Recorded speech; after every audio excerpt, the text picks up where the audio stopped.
case of nanogene technologies, but it's, I don't know, it says diabetogene. Ah, okay, sorry. Okay, then it's just not on Moodle yet. Diabetogene is a small case. Nanogene will be on class 4. Some groups will do nanogene. I'm going to talk about issues relevant to nanogene today. It's about teams. Okay. Okay. And splitting the equity. Okay. Very well. So I'm going to move to the slides and try to figure out if you remember where we were. Interesting. There they are, teams. So last class we're basically talking about early stage financing, and you went through these phases here. So as I said, in very early stage, typically we don't have many sources of funds available. It's the 4 Fs: founders, family, friends, and fools. Sometimes we have government money. This is associated with the fact that you have little credibility, you have proved very little at that stage, so it's difficult to raise money. And if you can find money somewhere, you are not going to raise money in good terms. So people will prefer to avoid raising more professional money until they can get a better valuation. Then business angels, remember, they are people. Each business angel is a person with his own ability to add value, with his own disadvantages, with his own or her own ideas. So each business angel is different from the next. So essentially what we want from them is value added, more actually than money. We want them to bring in credibility, to bring in advice, to bring in the contacts and connections. That's what we want from them. And of course, don't get fixated on the financial deal when dealing with business angels. Typically, the ones who have more value to add are not the ones who are going to offer you the best deal. And nowadays, we say that there is a funding gap between the 1.5 million you can raise from angels and the 5 million that VCs want to invest. There is nothing.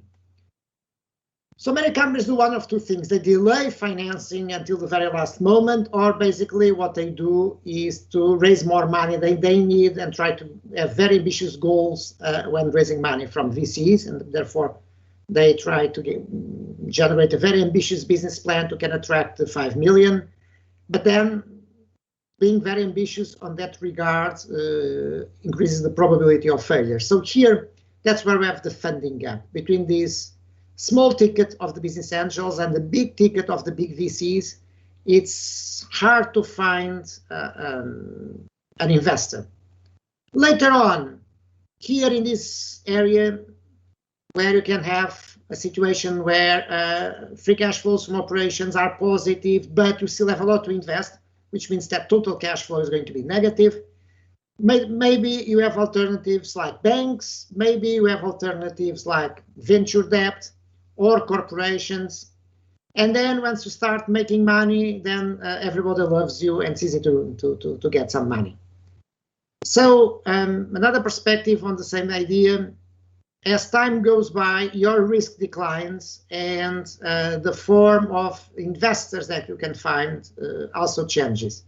It's interesting to see that you see venture capitalists not on the high risk segment. And venture capitalists are now less propensive to take risks than they were in the past. Nowadays, they want more stable business models. We have top venture capitalists like, for instance, Vinod Khosla saying, I don't do A rounds, I don't do seed rounds. The minimum I will do is a B round once I have seen a proven business model or a proven technology. In other words, where he has seen a lot of the uncertainties being removed out of the table. And you see that trend now that venture capitalists have too much money to invest, pretending to invest more in later stages and with more proven startups. So I'll leave these slides with you and now move to the topic of today, which is how do we analyze a new venture? I'm taking the investor's perspective, not the founder's perspective, but in the end, founders must understand the investor's perspective. Before I start, Nico, do you want to say something? Yeah, Professor, sorry, I had a question regarding the funding gap that you mentioned. If you come back on slide 33, where you mentioned friends and family fools, and then business angel, and then VCs, this funding gap, does it happen between seed round and Series A? Between business angels and formal venture capital. Okay, so typically, it's more visible here.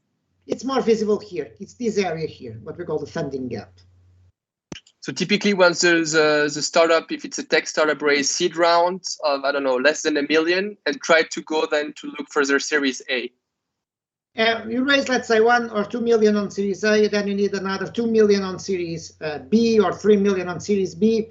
It's such a small ticket for big VCs, maybe too big for the early stage VCs who invested on you or the business angels who invested on you. We feel, especially in Europe, there is this funding gap becoming more and more relevant.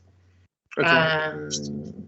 We see VCs now, for instance, in London saying, I don't invest less than £6 million. I mean, the ticket is becoming so big that people then change their business model and the business plan entirely to show something more and more ambitious to justify the large investment. I remember we had one company where we invested, and it was being pitched to several European VCs. And the most common question is, okay, that's what you can do with 3 million. Tell me what you can do with 5 million. Okay, makes sense. Okay, thank you. Dominic. Yes, I also have a question regarding your comment that basically venture capitalists move to later stages with low risk. And I was wondering if this also leads to not so early stage, okay? At the time where there is already traction, many of them now have traction. Yeah. Does it also lead to the fact that basically there's higher valuation, which when it comes to IPOs of companies, we think that also too much money around. It's too much money around. I have the same amount of trouble and work with a 1 million investment that I have with a 5 million investment. So I prefer to have 1 5 million investments than 5 1 million investments. It's return on your time as a venture capitalist. It's a good metric, return on time. Okay, so let's move to analyzing. One of the questions I ask in every single case is analyze the opportunity, the context, and the team. This is it. So how to analyze the opportunity? Let's focus on the opportunity. And then we have to look at the context. I'm going to talk a little bit about the context. I'm actually showing you a video on that, and the team, which is going to be another important thing. And if we're looking at the opportunity and focusing on the opportunity, what are things that matter, in your opinion? Ideas. Can I? Yeah, sure. Who are you? Raise your hand. Make sure that traders. So it's Timon, okay. No. Now it was Timor and now it's Timon. Is Timon the right pronunciation? No, it's actually Tomás, but I didn't raise my hand. I don't know how to do it. Tomás, Almeida, Coimbra, I see you. Because you didn't raise your hands. I don't see you. Sorry, I didn't know how to do it. Sorry. Okay. We're all learning. Sorry, about the context. About the context, maybe what's our product and what customer segment is our product trying to reach? What are other products that are in that in that segment? Sorry? Products, yeah. Yeah. What other products are in that segment, and how does our product differ from the others? So it's pretty much that. I don't know. Okay. Everything you said is relevant, but other things are also relevant. Other ideas. Timon, I think you were the first one. Yeah. So I wanted to say that you have to assess how big the target market actually is, or if the idea is great, or you only target a niche market, so it doesn't really make sense. I like niche markets if they are big. Depends what you call niche. Niche markets sometimes are very good if you're alone there. As Tomás mentioned, competition is a critical issue, but market size is dramatically important. Look at two cases we're going to see here. One was Giro on crowdfunding, and the other one we're going to see is Milkmaid ice cream. Look at the difference it makes in terms of addressable market. Giro can potentially, with that bag, address the global market. It's a gigantic market of travelers who travel with carry-ons. They easily raise 4 million. So if you're addressing a big market, it's easy to capture a small market share there without being noticed, without actually raising the attention of the big competitors there. But if you are going through a small market, well, maybe the only way to gain market share is to compete heavily, and it's going to be difficult. And in the end, we are not ever going to scale up enough to become relevant for an investor. Remember, our investors make money. You buy a company for a small amount and you want to sell our stake for a much bigger amount. We need value to grow, and we need growth. You need the startup to grow for us to grow in value. And there are two avenues to grow. We either go into a very fast growing market, or we go into a not that growth market, but the market is big enough for me to be able to enter. So we need one way or the other to scale. Okay, Marta Dorei. Sorry, I only see your first name, so I have no idea what is your last name most of the time. No problem. I would say the value proposition, the value for the client. Of course, that's where the money comes from, right? It's from the client. So if you don't give them something, they don't give us anything in return. Yes, I agree. More. And the credibility. The credibility vis-a-vis the investors. We have to see how this credibility is built. We have already some ideas on that. Niels, do you want to add up something? Yes, regarding the market, maybe also the exit environment. So the what, sorry? The exit environment. What are potential exit scenarios? So we can, like, I mean, IPO is not always the exit. So no, we hate IPOs. Regarding I'll try to convince you later that we hate IPOs. Regarding actually, the market, IPOs are out of fashion again. Yeah, regarding the market, we should also consider those. Okay, I don't have time for all of you, otherwise we'll finish by midnight. So we have other opportunities to talk. Everything that was said is relevant, and this particular part is relevant. I usually ask, when do we start looking for the exits? And the answer is always before we invest. We need to have a clear, good idea of how we're going to get out of this. So if our money cannot get out, it can't go in, because you can only make money by selling our stake in the company. The difference between startup investors and banks is banks get their steady revenue stream through their interest. Startup investors don't get any steady revenue stream. We know that these companies are cash strapped. They can't afford to have something like a regular interest payment. So our payment comes at the end through the sale. And since the risk is enormous, the only way to generate an adequate return on our capital is basically to see it growing very, very fast and to a very large multiple. So if you don't see that happening, there is no way you can put the money in. So again, this shows the importance of the market size and the market growth. If you don't see this startup going anywhere, well, we may even find an exit by selling to an SME or something like that. But if it's not going to be an exit at a very big multiple of the money we paid, then it makes no sense for us.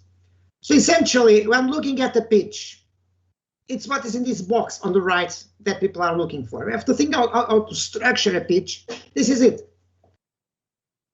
First, you need a very clearly identified target client. Very frequently, people try to raise money and make 15-minute boring pitches, and in the end, I don't understand who is the target client. Nowadays, the fashionable thing is you go as far as identifying, if it's a business to consumer, to identify the persona. Show me a typical client. Show me a typical client, all the demographics and all the psychographics of that client. Is it male or female? Sometimes could be either one. Is it young? Is it older? What kind of age group does the client belong? What type of revenue? Where does this client live? Things like those. We need to understand who is the client, our customer very well, to see then if the value proposition makes sense to that client. Okay, so this is the client. What is the need? Sometimes we have what we call a pain. This client really has a problem, and we are addressing that problem and we come up with a viable solution for that problem. And of course, the bigger the pain, the bigger the opportunity, if we can solve that pain. Sometimes the pain is real.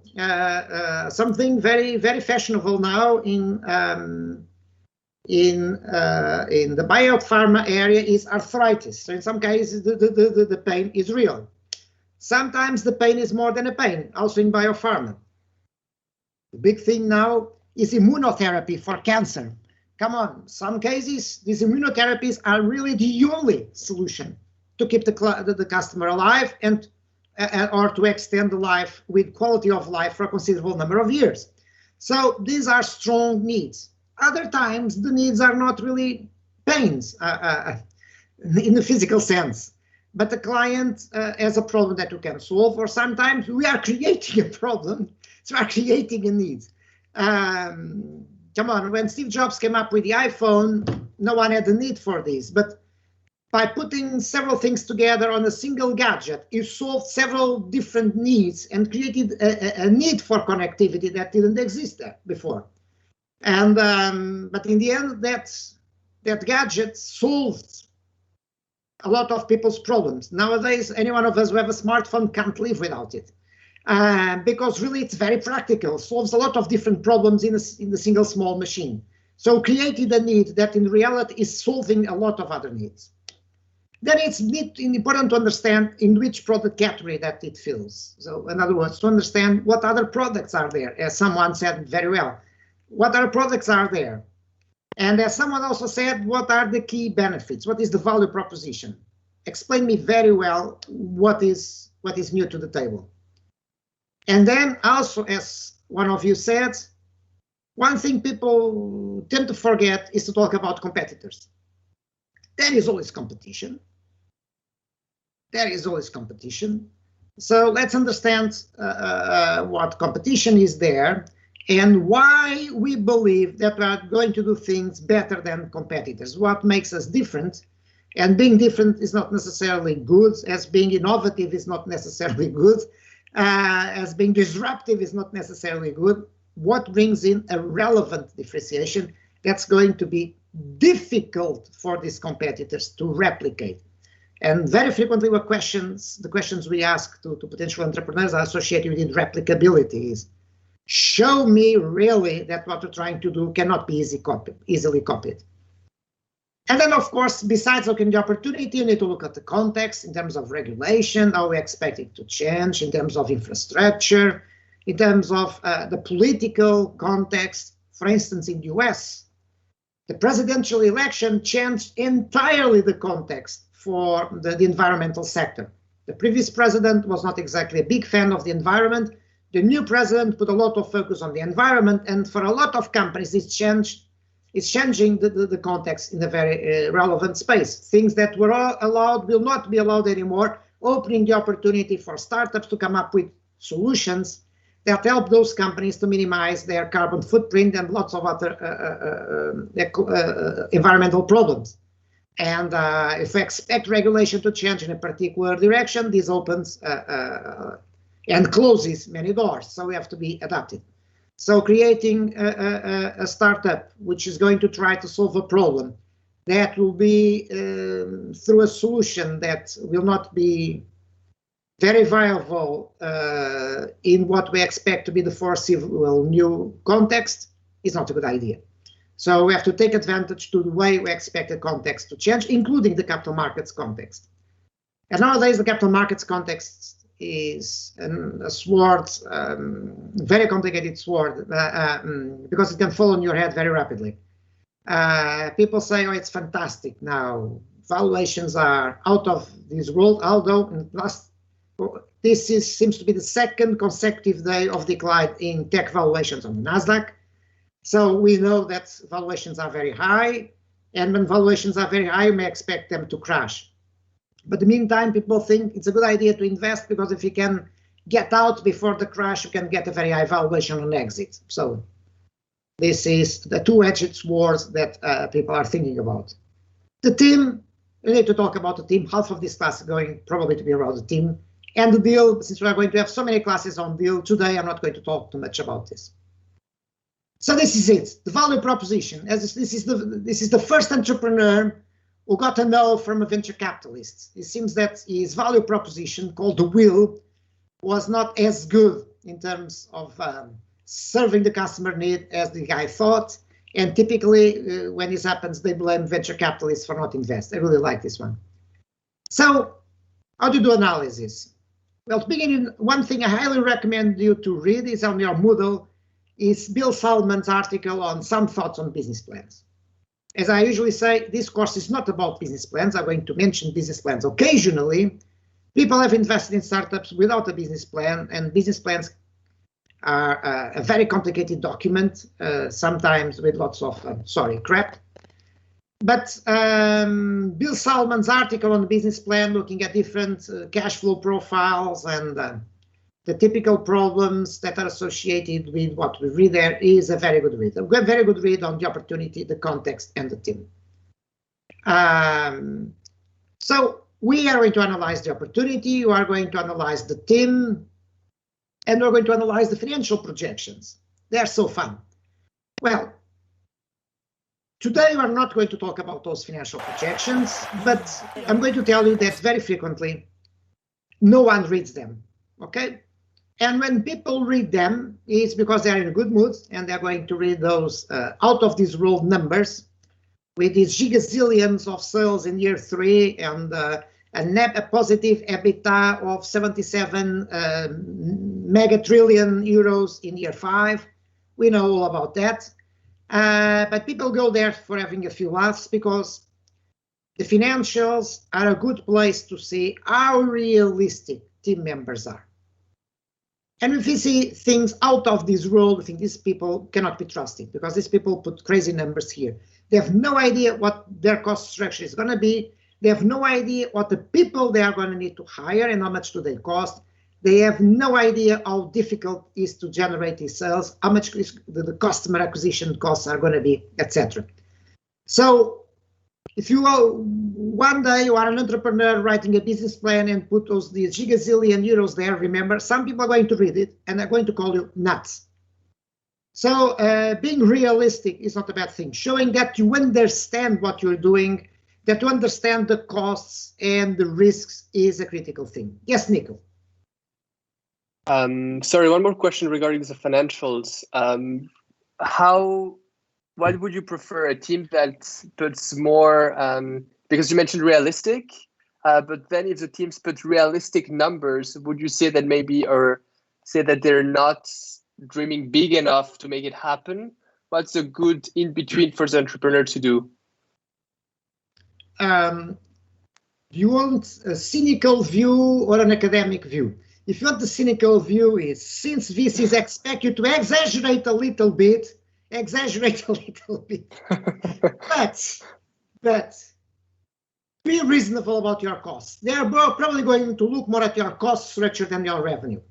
I always look at the costs because this shows me how reasonable, how realistic people are. And when I see people making gigazillions of sales with no costs, it's a clear sign that these people have no idea what lies ahead. So people pay more attention to costs than to revenue, because revenue, we know, it's going to be very, very uncertain. And it all depends on the strategy that's going to be followed. Okay, thank you. Now look at this business plan. This is the VC. I'm going to use in the course some of these comic strips. They are written by Robert Goban, a venture capitalist during the stock market bubble. So here it is, a complete business plan, complete product development schedule, in-depth market research, detailed financials. It took weeks to write. Maybe they even hired a consultant to do the business plan for them, which is a big mistake.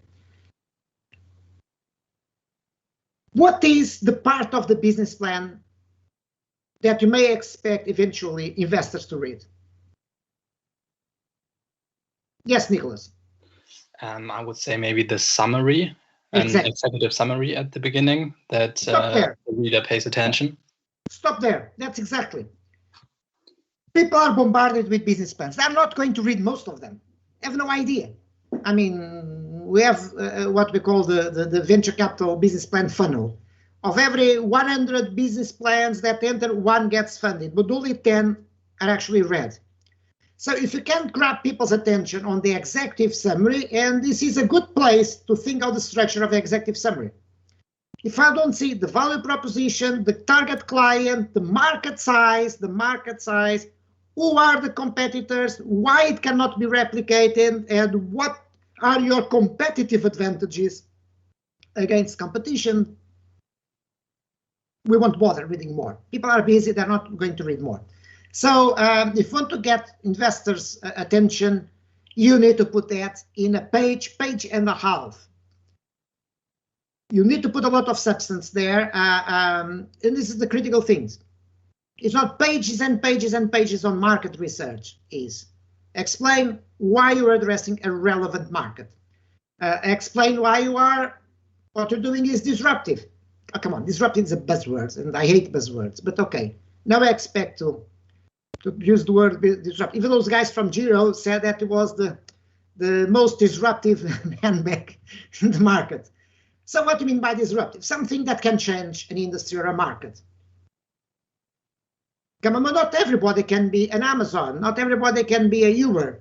Not everybody can be an Airbnb. So you may disrupt a market segment, as some of you were saying, and it's not enough to be disruptive. You need to be disruptive in a way that allows you to make money. So to begin with, show me why competition is years away from you. You may have a technological advantage, and you have to prove me then that your technology advantage can be protected. Then, as I mentioned, clear target markets, very well identified. Okay? Very frequently when we have to do these talks with scientists, oh God, they just talk about the science. I don't care about the science. Someone will do the technological due diligence. Show me that what you have is not science, is technology that can be put to work. The most disruptive companies were not disruptive in terms of the technology itself most of the time, except in biopharma. Usually they are. But most of the companies have been disruptive in the way technology is used. Okay, some have been technologically disruptive, sure, but most of them have been disruptive in the way they use the technology. So you need to look at the potential uses for this technology and see which uses can be more valuable. And then you try to attack one market segment, to one where you can make more money. So the use where you can bring in more customer value, are more protected from competitors, sorry. And then again, replicability. Show me it's not easy for other people to replicate. So we have to talk about things like intellectual property. And then hot sectors. People like hot sectors. What is fashionable these days? What attracts higher valuations these days? Like sometimes was nanotechnology, sometimes was biotechnology, sometimes it was social networking, sometimes was something even more bizarre. Companies that are likely to be interesting for Google, Facebook, or Microsoft in 4 or 5 years' time. There are companies who were built and got a lot of funding where the only real prospect was to make them interesting to sell to one of these 3. And those 3 were buying everything that moved. They're still buying. So, of course, we all prefer to invest in sectors where you can attract a very high valuation multiple when they sell the firm. To illustrate this, I'm going to give a real-life example where I've been involved. So this group of scientists who came up with fungicide. In their view, the market, the target market will be vineyards, so wine growers. And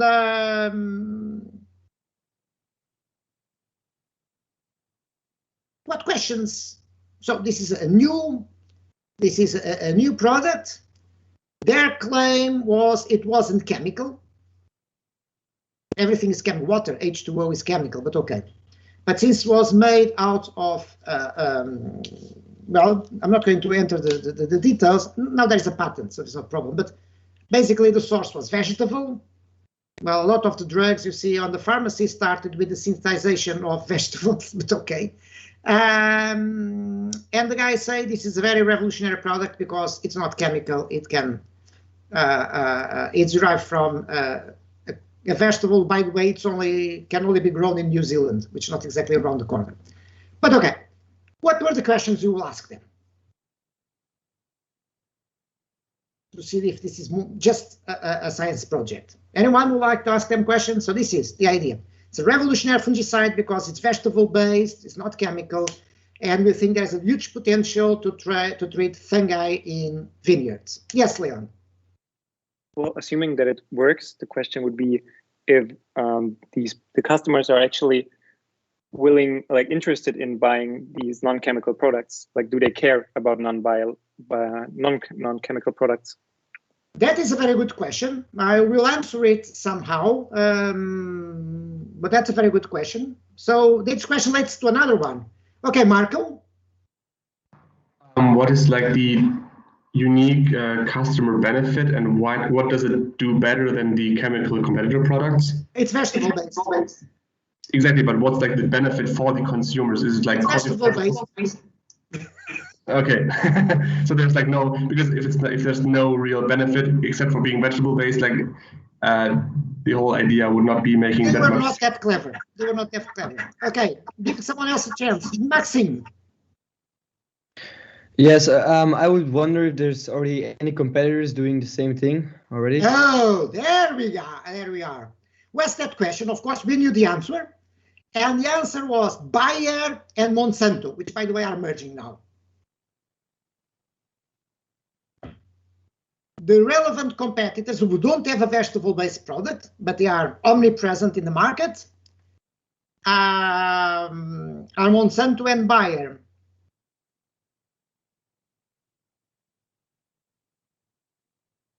Does this change your perspective anyway? Giving someone a chance. Álvaro.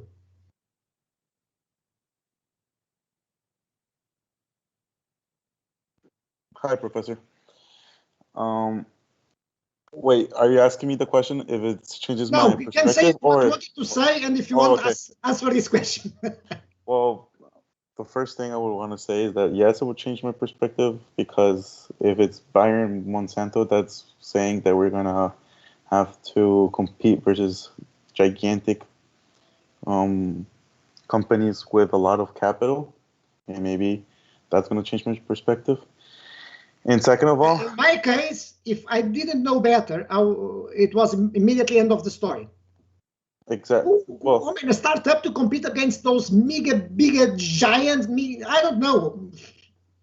Yeah, which controls the distribution channels who are everywhere with billions of revenue per year. And not only that, the credibility that they bring to the game, it's nothing compared to my startup that I'm going to try to. They are able to make a few grams of the product in laboratory. Well, if we're going to sell it, we need to make tons of it. Yeah, but my question that really concerns me about this project is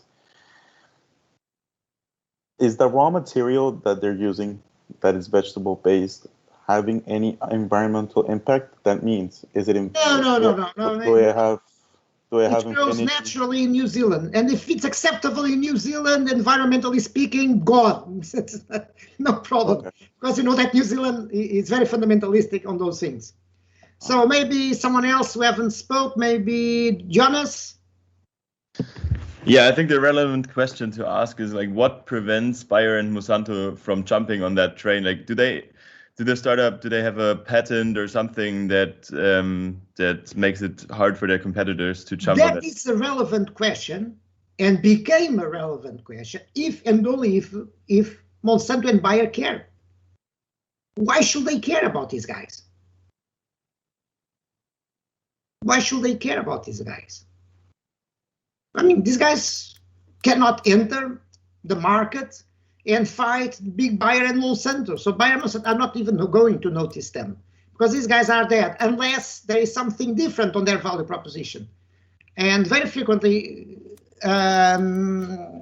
founders don't even understand where their value proposition is. Now, try to think a little bit with me. This is vegetable base. Monsanto and Bayer's product is chemical base. And as someone asked, why does this make a difference? Some of you asked this good question. They couldn't answer immediately until one of them came up with an idea which changed everything. Oh, we think this can be used in organic agriculture and their product cannot. This, you see, as scientists, they're focused on how do we do this? It's vegetable based. As an investor, what I'm trying to figure out is a beachhead market where I can enter, which is defensible, where I can make money. And suddenly the whole thing changed. The other question I was expecting some of you to ask is, did these guys talk with wine growers? And the answer was no. And actually, when we start talking with wine growers, there wasn't an opportunity there at all. The opportunity was in a place the founders never thought of. Organic agriculture. Why do I like the opportunity in organic agriculture? First question, can Bayer and Monsanto products be used there? Answer is no. Do they have anything on the pipeline that can enter on that market? As far as we know, no, and still today they are not there. So this changes the game entirely. And why is organic agriculture a very interesting market? Any idea? It's much smaller, but a lot. Lucas. Yeah, the growth rates for organic agriculture are extremely high, and with the need for more sustainability in the modern world becoming ever more greater, they would have edged out their own space in the market and could have cemented their position even when Bayer and Monsanto have come along, and I don't know, 3-4 years down the line, if they would focus on the organic market. Yeah, growth is one of the things I like, but there is something I also like. Miguel.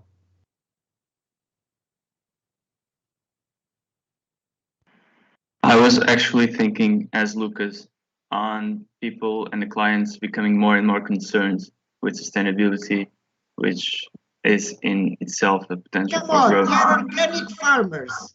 They're already very sustainable. They are organic farmers, so they're already very, very sustainable.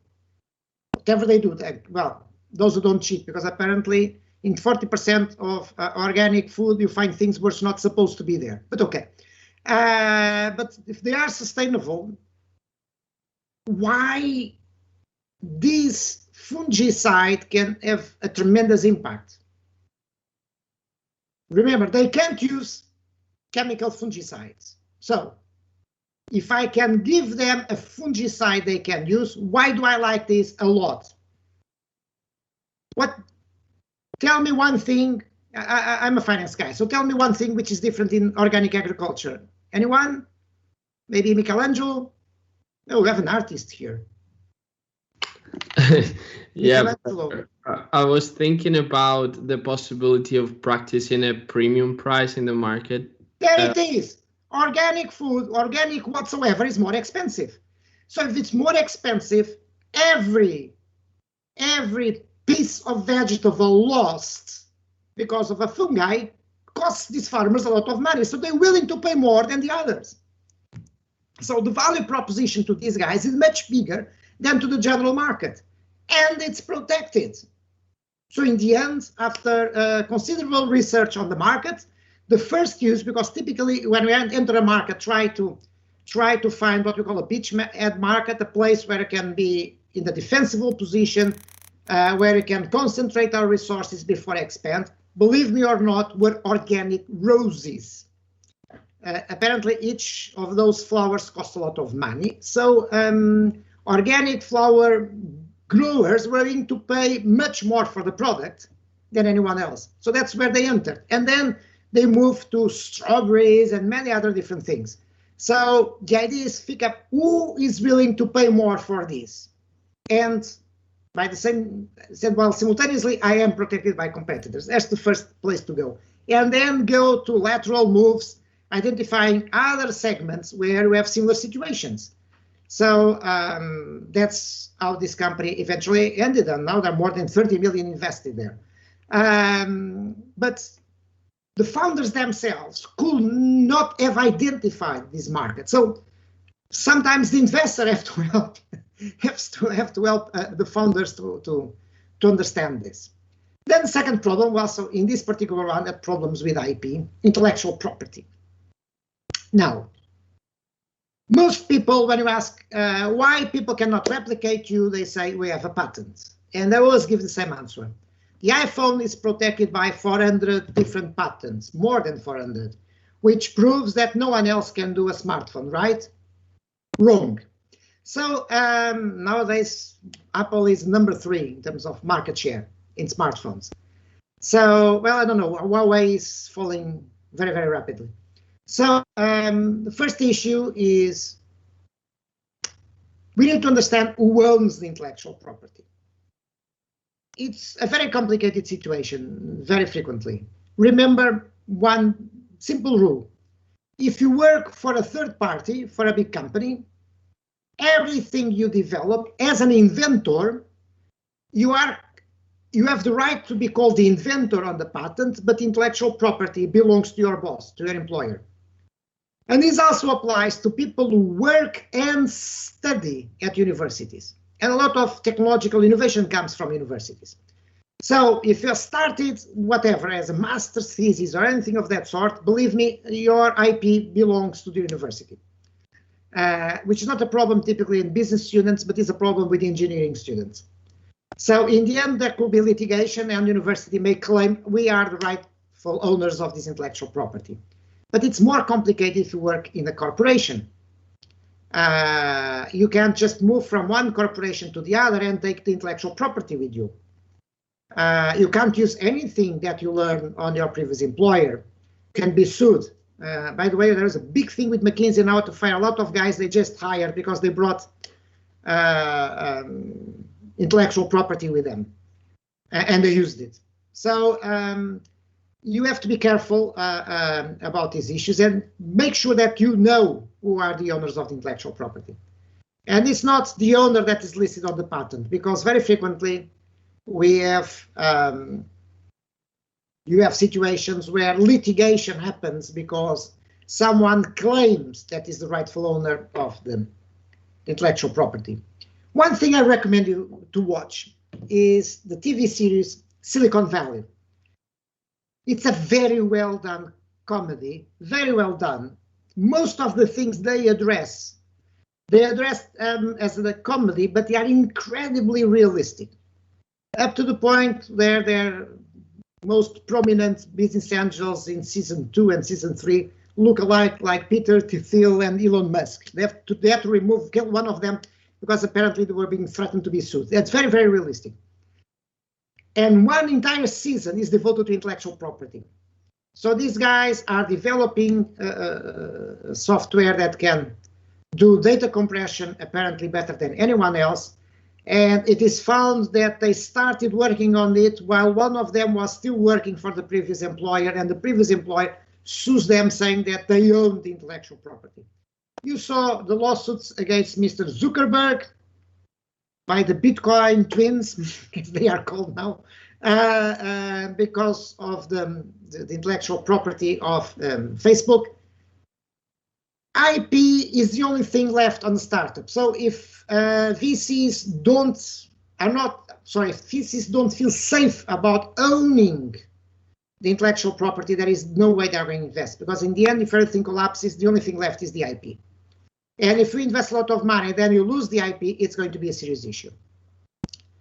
So this is one thing. One form of IP is the patents, and typically scientists get obsessed with the patents. Now, the problem with patents is when you file for a patent, you write too much. So a lot of clever people can look at your patent and figure ways to do the same things differently enough to make sure they're not violating the patent. This is one problem. By the way, patents have a limited life. Has anyone ever seen Coca-Cola's patent?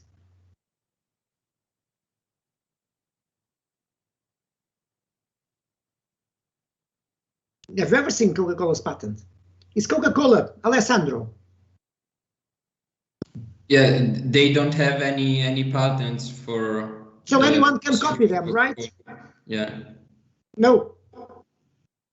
There is an alternative to patents, which is what I put here in the end. It's a trade secret. Coca-Cola, by the way, for the Portuguese, just like Pastéis de Belém, it's protected by trade secret. So only maximum 4 people can know the secret. The secret is stored in a vault. By the way, those people cannot travel on the same plane. If you prove that you actively keep the trade secret as a secret is protected by law. You had these guys who moved from Google to Uber and took trade secrets of Google with them, trade secrets on autonomous driving cars. And of course, there's a major lawsuit, and the courts enforced Google's rights to their IP. So it's a trade secret. It's not written anywhere. It's not a patent. But if the company handles it as a secret, if you are one of those who have access to secret, you can simply not take it elsewhere. It's illegal. You cannot use any technology that is protected by trade secrets. So what companies do? They use a combination of patents and trade secrets to protect their technology. And the trade secret is usually used for things people cannot reverse engineer, or things people cannot watch. As we know, the best chemical brains were able to reverse engineer 97% or 96% of Coca-Cola's formula, but not the entire formula. So things people cannot reverse engineer, people cannot easily copy, we use trade secrets. For things people can easily copy, we protect with patents. And typically you need the advice of IP specialists to understand what is protected one way or the other. And of course, patents and trade secrets are not the only forms of intellectual property. For instance, if you ask Amazon what is their most important intellectual property, what do you think is going to be the answer? Any idea? I'm going to answer. Jeff Bezos always said our most important intellectual property is our brand name. The brand name. Intellectual property could be patents, trade secrets, copyright, brand names, domain names, etc. I always remember when Google forgot to renew the domain google.com, had to pay some guys an undisclosed amount to get it back. So intellectual property is a wide array of things, and we want to make sure that we own all of them and that the patent cannot be challenged. By the way, be careful with scientists. Scientists now like to get patents. They put it on the CV the same way they put papers. But remember, scientists are living in the role of the publish or perish. You are rewarded on your career by publishing papers. So all the pressure is to publish, go to conferences and publish or present. And there is one rule that's very important in Europe. And it was important in both sides of the Atlantic. But in the US, it's easier to get away with it, which is the following. You can't get a patent on anything on which there is prior art.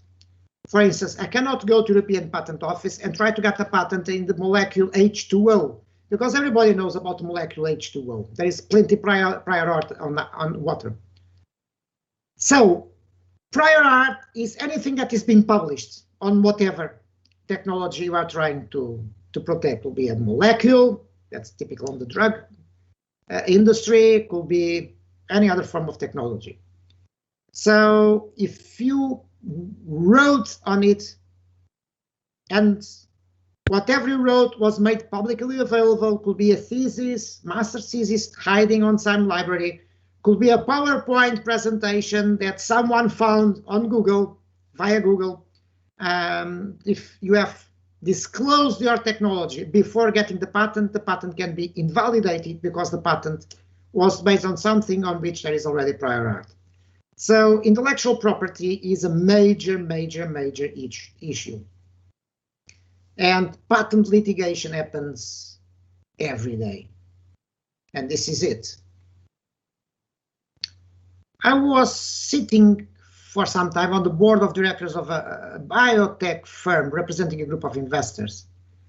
And that biotech firm had a big portfolio of patents. And one day we realized that a big pharma company, I'm not going to say which one, was using a product which was identical to one of ours in one of their products. So one of their therapies, including one of ours.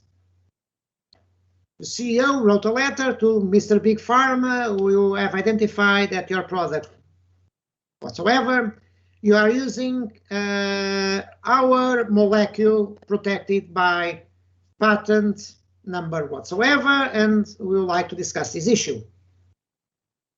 Do you think they got an answer? No answer. How to make them answer them? How to make them reply to a letter like this? No, not to a letter like this. How to make them reply?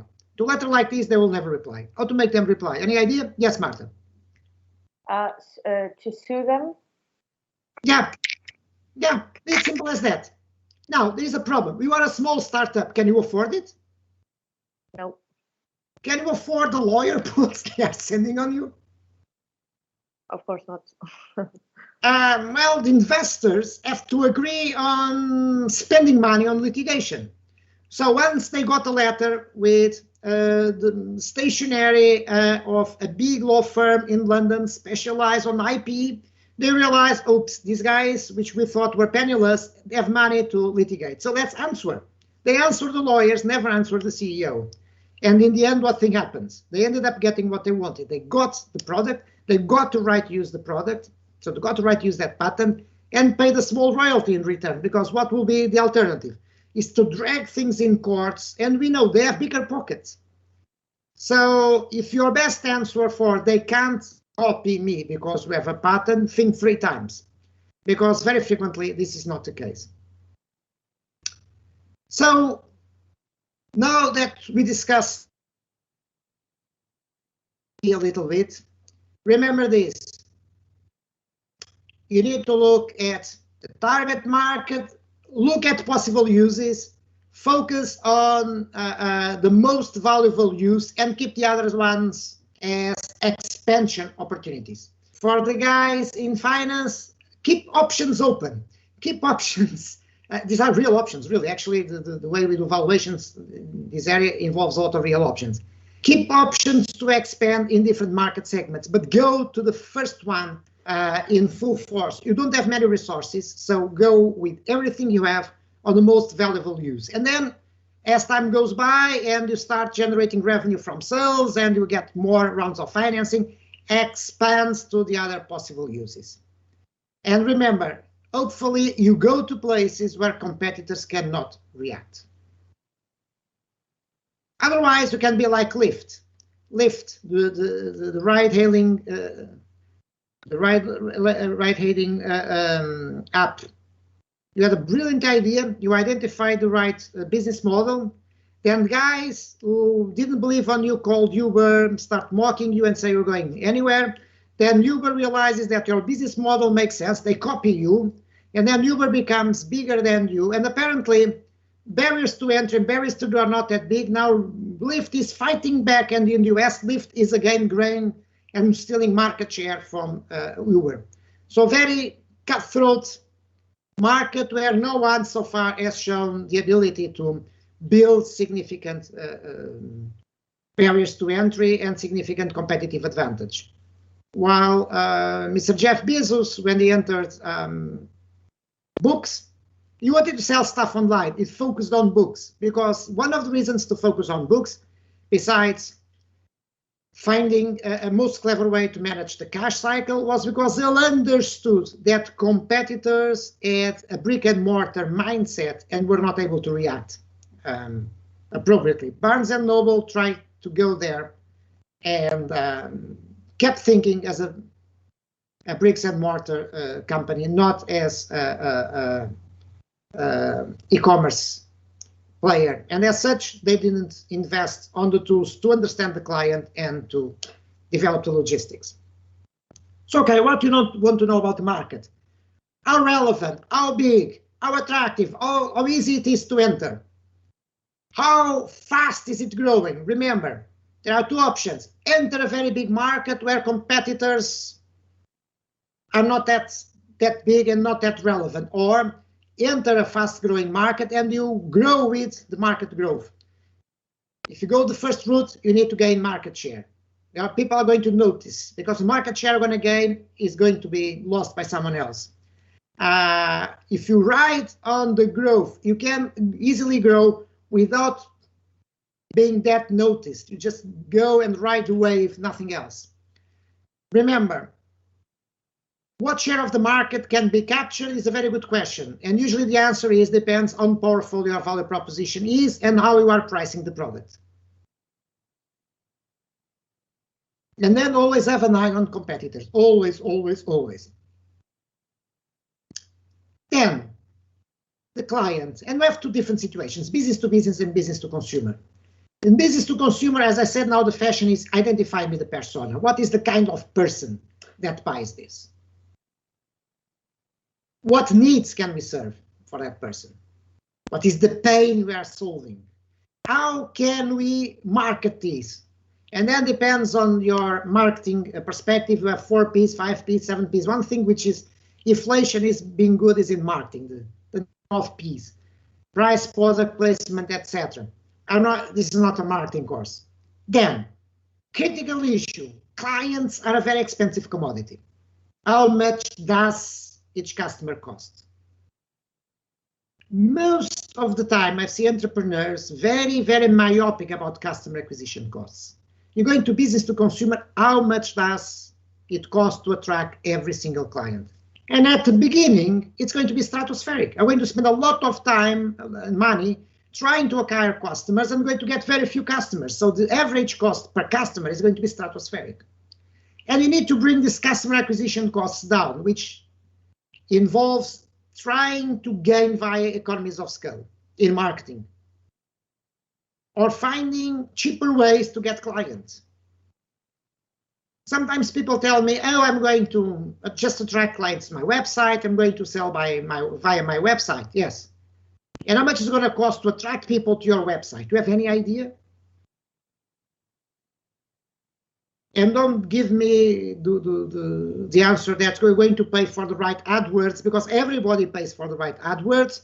And I've seen people paying for the right AdWords who can only find themselves on the 3rd page of a relevant Google search. And I've seen people dropping Google advertising altogether, realizing that was not the way to bring people to their website. Other people are clever and say, let's use digital marketing. I'm going to use Instagram, which, by the way, is a fantastic tool for that. But the relevant ways of doing this in Instagram is going to cost you a fortune as well. And unless you can get big, the average customer acquisition cost is going to be stratospheric, and a lot of people die because they don't understand this. Yes, Simon. Yeah, you also have to do search engine optimization. That means not only pay for. Oh God! But everybody wants the same. Everybody's in the same game. Everybody's in the same game. I have this experience. If I search for Lisbon MBA, I just write Lisbon MBA, which is our brand name as Lisbon MBA. I find Vlerik as the first result, and I don't know that Vlerik, which is in Holland, is is in Belgium. It's Flemish. Is not in Lisbon for sure. That's it. I mean, lots of people are paying for the right AdWords. And even in Instagram, lots of people try to get the same influencers. Actually, former students of mine, they are Danish, but I'm not sure if they were born in the Algarve, but they grew up there. They have a very fun company called Sea Bookings. It's doing very well, and lots of discussions with them. Basically, it's a good website to book, nowadays we call them experiences, nautical experiences, from surf lessons to chartering a boat to whatever you could think nautically related. And well, their first problem was sea bookings. Of course, booking.com sued them because of the brand name. They won. Sea bookings won that one. But if you ask them, they have two very serious problems. One, how to acquire a customer. And they stopped using Google AdWords. Of course, you can optimize the site in many different ways, but it's very easy to miss them on a Google search. And then is to retain the client. Because once the client starts getting in contact with the end supplier, why will the client need the intermediary? So eventually, every sale must be conquered, because trying to generate repeat sales from the same client becomes difficult. So the retention, the cross-selling, selling again, understanding the client's needs, this is something that Amazon does wonderfully well. But not many people are able to replicate this. Look at eBay. eBay can do this. eBay is fighting Amazon and losing to a large extent because of this. Monitor customer satisfaction and anticipating clients' needs. Clients' needs are constantly changing. I've seen guys who are incredibly successful and fail miserably because they didn't see customer trends changing, and they kept selling the same stuff, and suddenly that were not the stuff that the clients want. Getting back to the beginning, and sometimes it gets very, very difficult, because you need to understand the client decision-making process. Why people buy this product. Sometimes, and this is not a marketing course, I repeat, the client is not a decision maker. In prescription drugs, it's very clear. Most of the time, the doctor makes a decision. So I have to understand that I have a benefit to that particular client, but I need to convey the message somehow to the person who actually makes the decision, which is the doctor. And sometimes it's not the doctor, it's even more complicated process. I may have developed a very revolutionary therapy,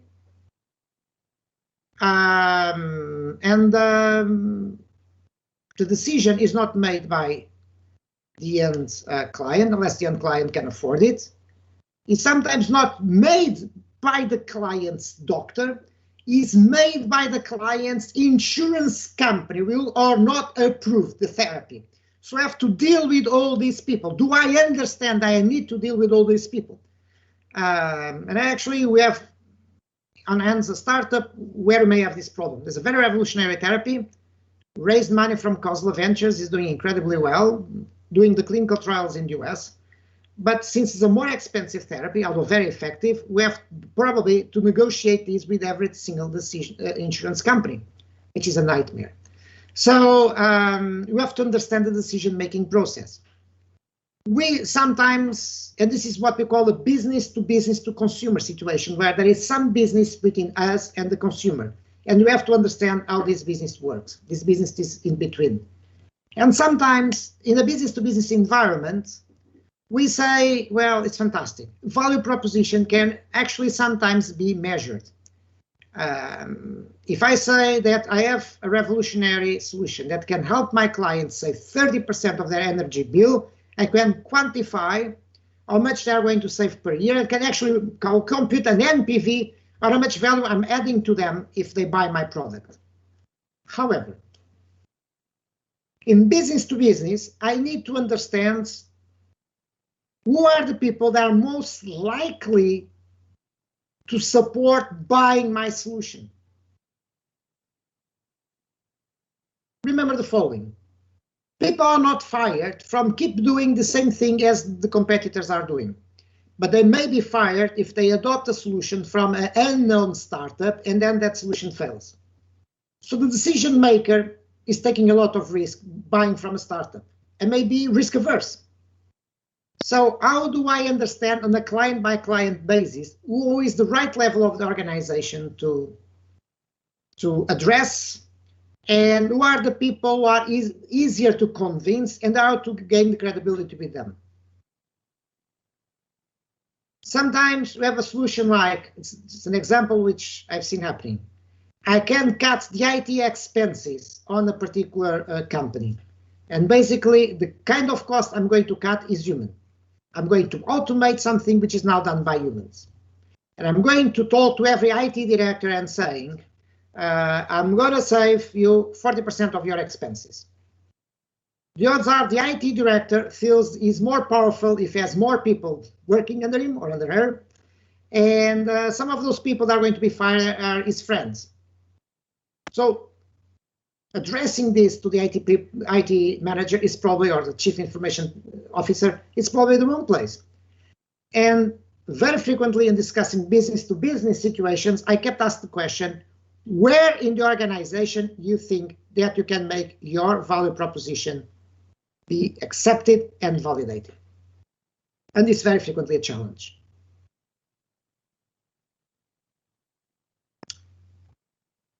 Before going to the business model, I'm going to show you a pitch.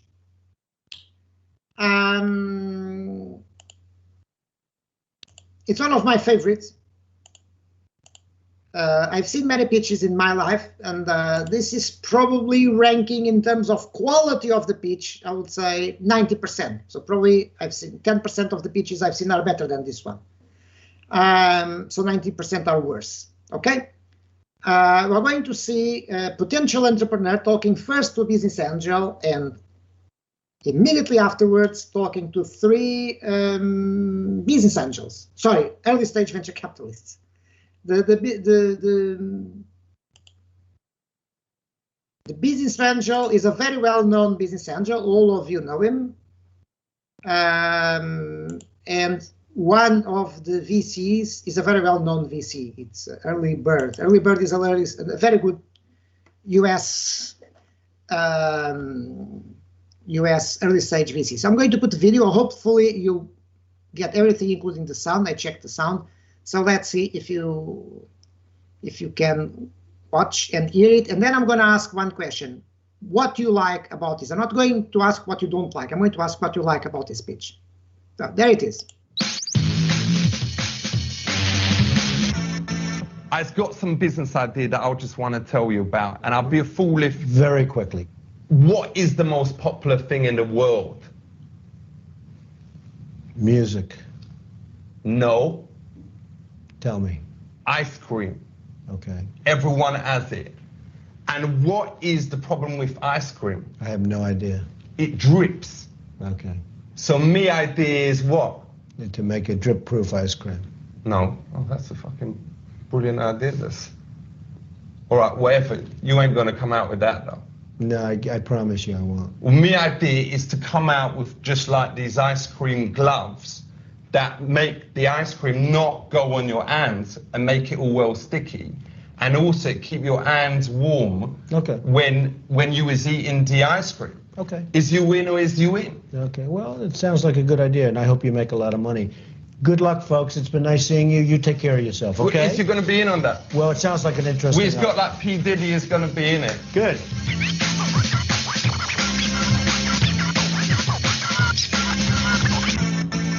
It is ice cream.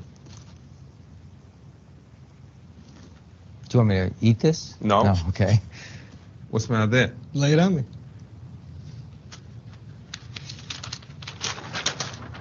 The ice cream glove. That's a C, which means that you can't nick it. All right. Have you seen one of these things before? Sure. Everyone in school learns these things. Sure. Venn diagrams. Sure. People who like ice cream. People who has hands. Sure. What's this section here? That's our target market, isn't it? Okay. We did an intranet search for ice cream. We come back with 6,121 result. We did an intranet search for the gloves. How much results did we get? 325, 0, 113.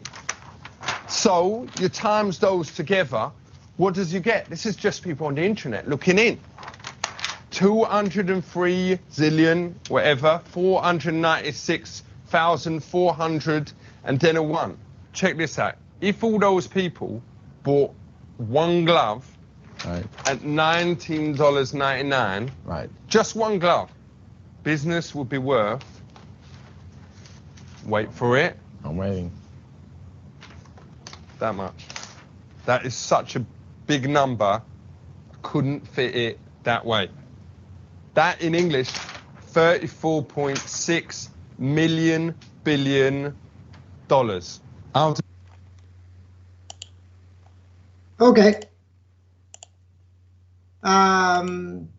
What do you like about this? Tomasz, maybe Timur already spoke. Tomasz.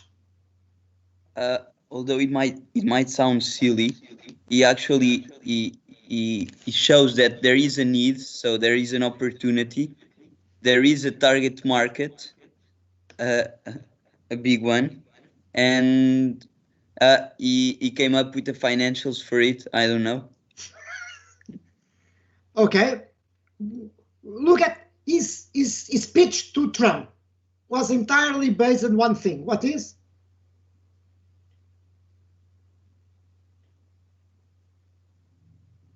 His speech to Donald Trump was entirely based on one thing. What was it? Could be Simon. Yeah, it was super easy. Short, easy, and maybe a little bit crazy and unique.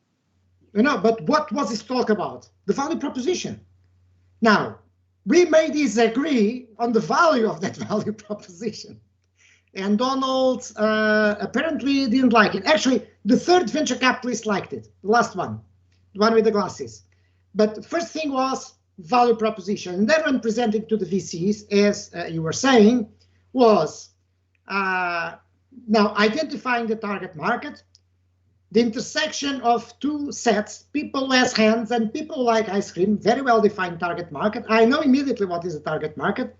Wow, most people make pitching or are presenting a business plan, they don't explain us what is the target market. They get confused on this. And then you did the quantification of the target market in the normal, crazy way entrepreneurs do, coming out with gazillions in the target market size.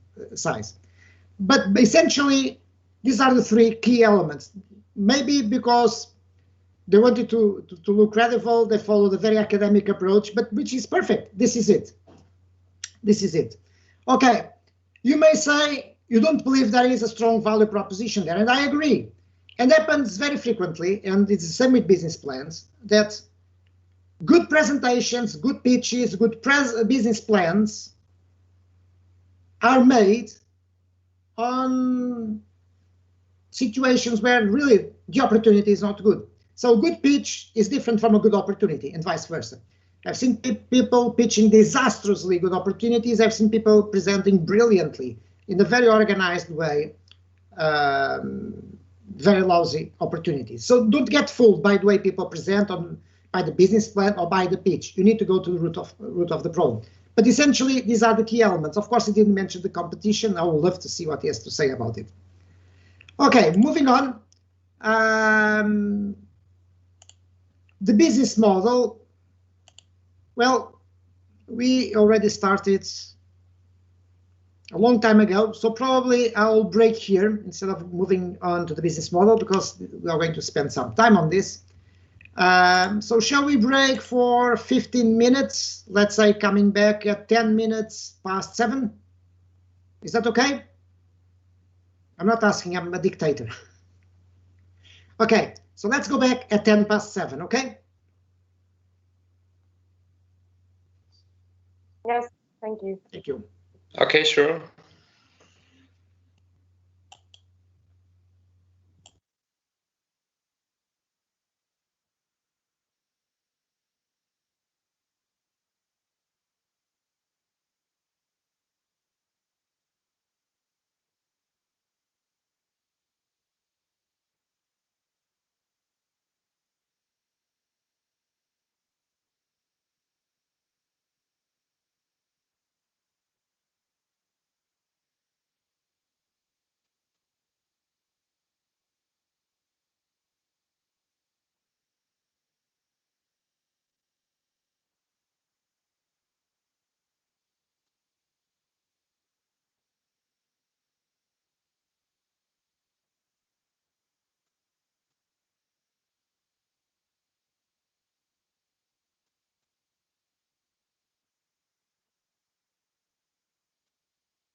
Okay, time to go back. Let's go to the slides and start looking at other thing we need to analyze, the business model.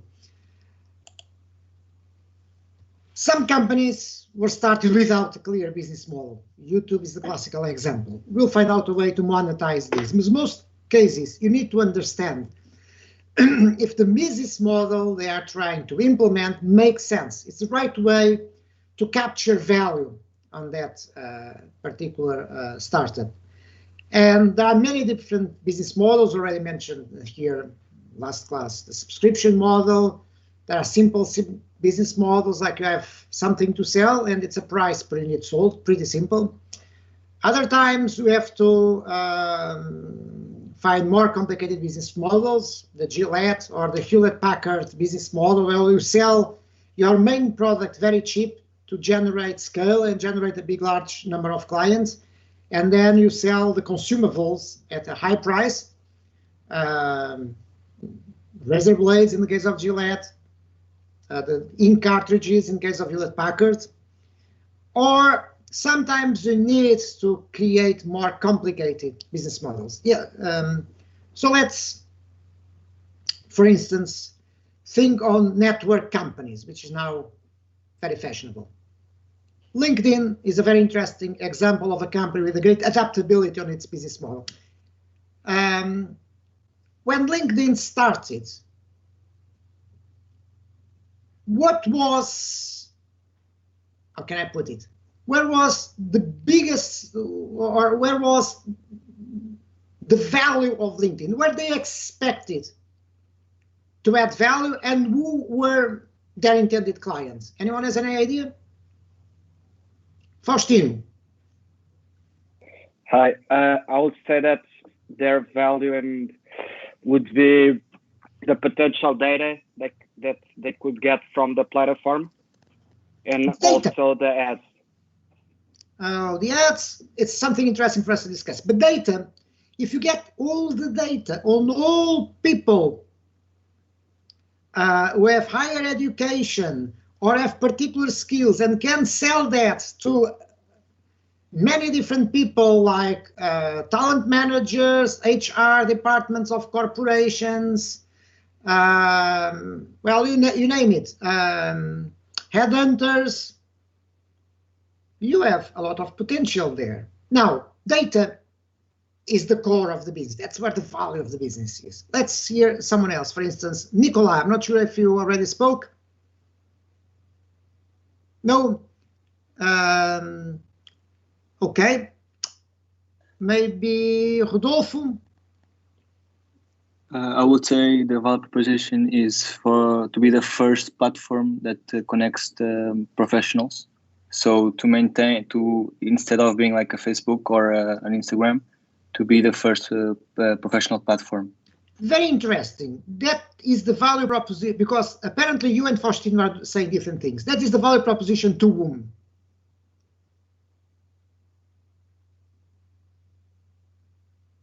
To whom? Whom is that value proposition addressed? Maybe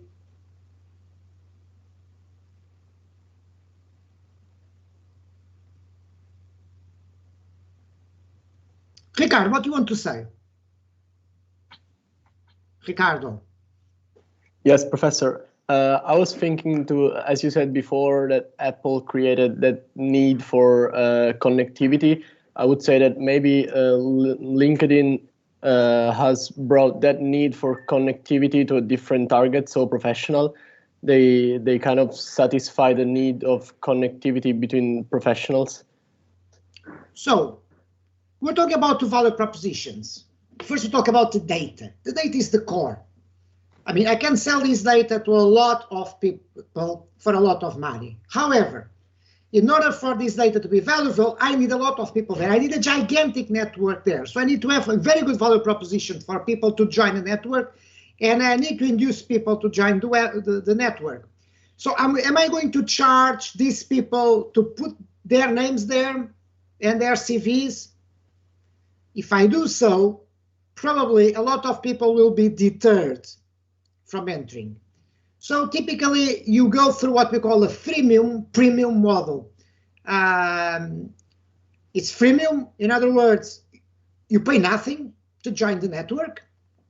You need the network as open as possible. You want to bring in more and more people, and you want people to bring in more people, so you need to give them a strong inducement to join. But then you need to start monetizing this. And when your data is limited, maybe it's not that available to the big corporations. That's where the big money is. So you may try to make money out of targeted advertising. It's never going to be your core business. You are not Facebook. You are definitely not Instagram, where advertising is the core business. No, your core business is the data. Well, we can say that in Instagram, data is also a big part of the core business. But the whole point is I need to bring in people. I'm not going to charge them for coming in.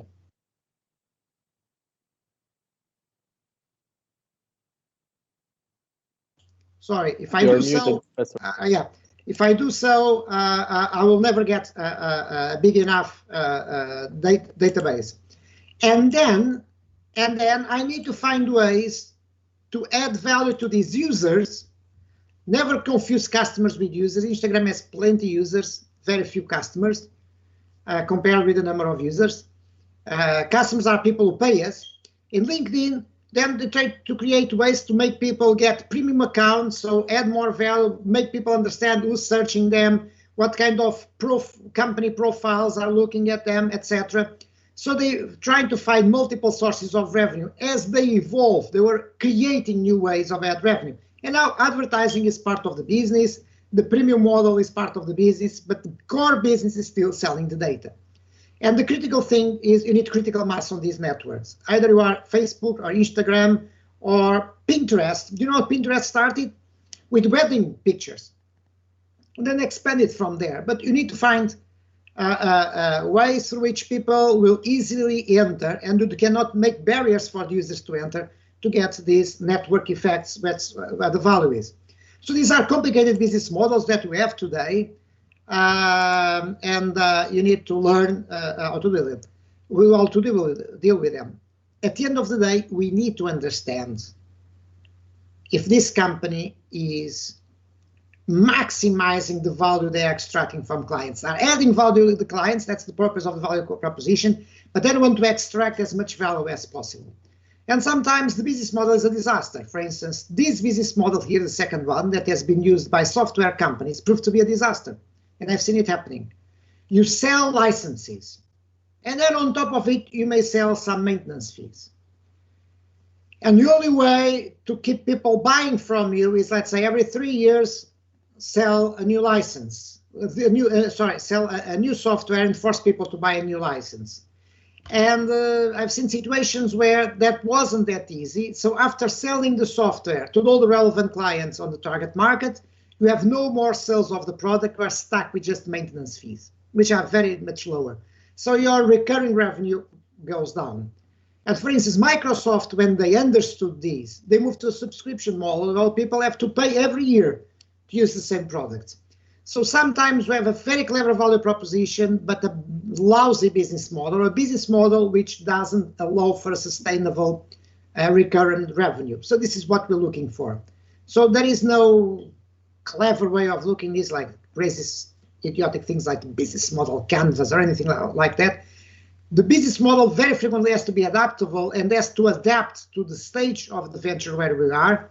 What you're always looking at is how can we extract maximum value from the value you give to the client. And this becomes more clear here, the challenge that we face. The example I like to use here is one thing I saw on an entrepreneurship competition, a very important one. By the way, this is the company who won. And these guys were husband and wife, which from a team management perspective is a disaster. They came up with a gadget which looks like a big bottle of water. So it's, let's say, a half-liter bottle of water, big one. And it was a gadget about that size that you can take to go shopping with you. And you go to the supermarket, let's say you point to oranges, and we'll tell you whether the oranges are ripe or they are rotting.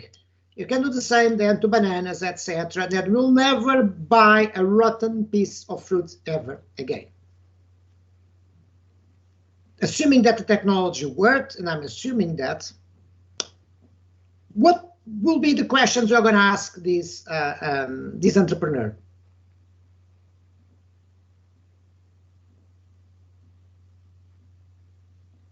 So this is what the technology does. I'll try to avoid using same people again and again, but it seems that Marta is the only volunteer. So Marta, you have the floor.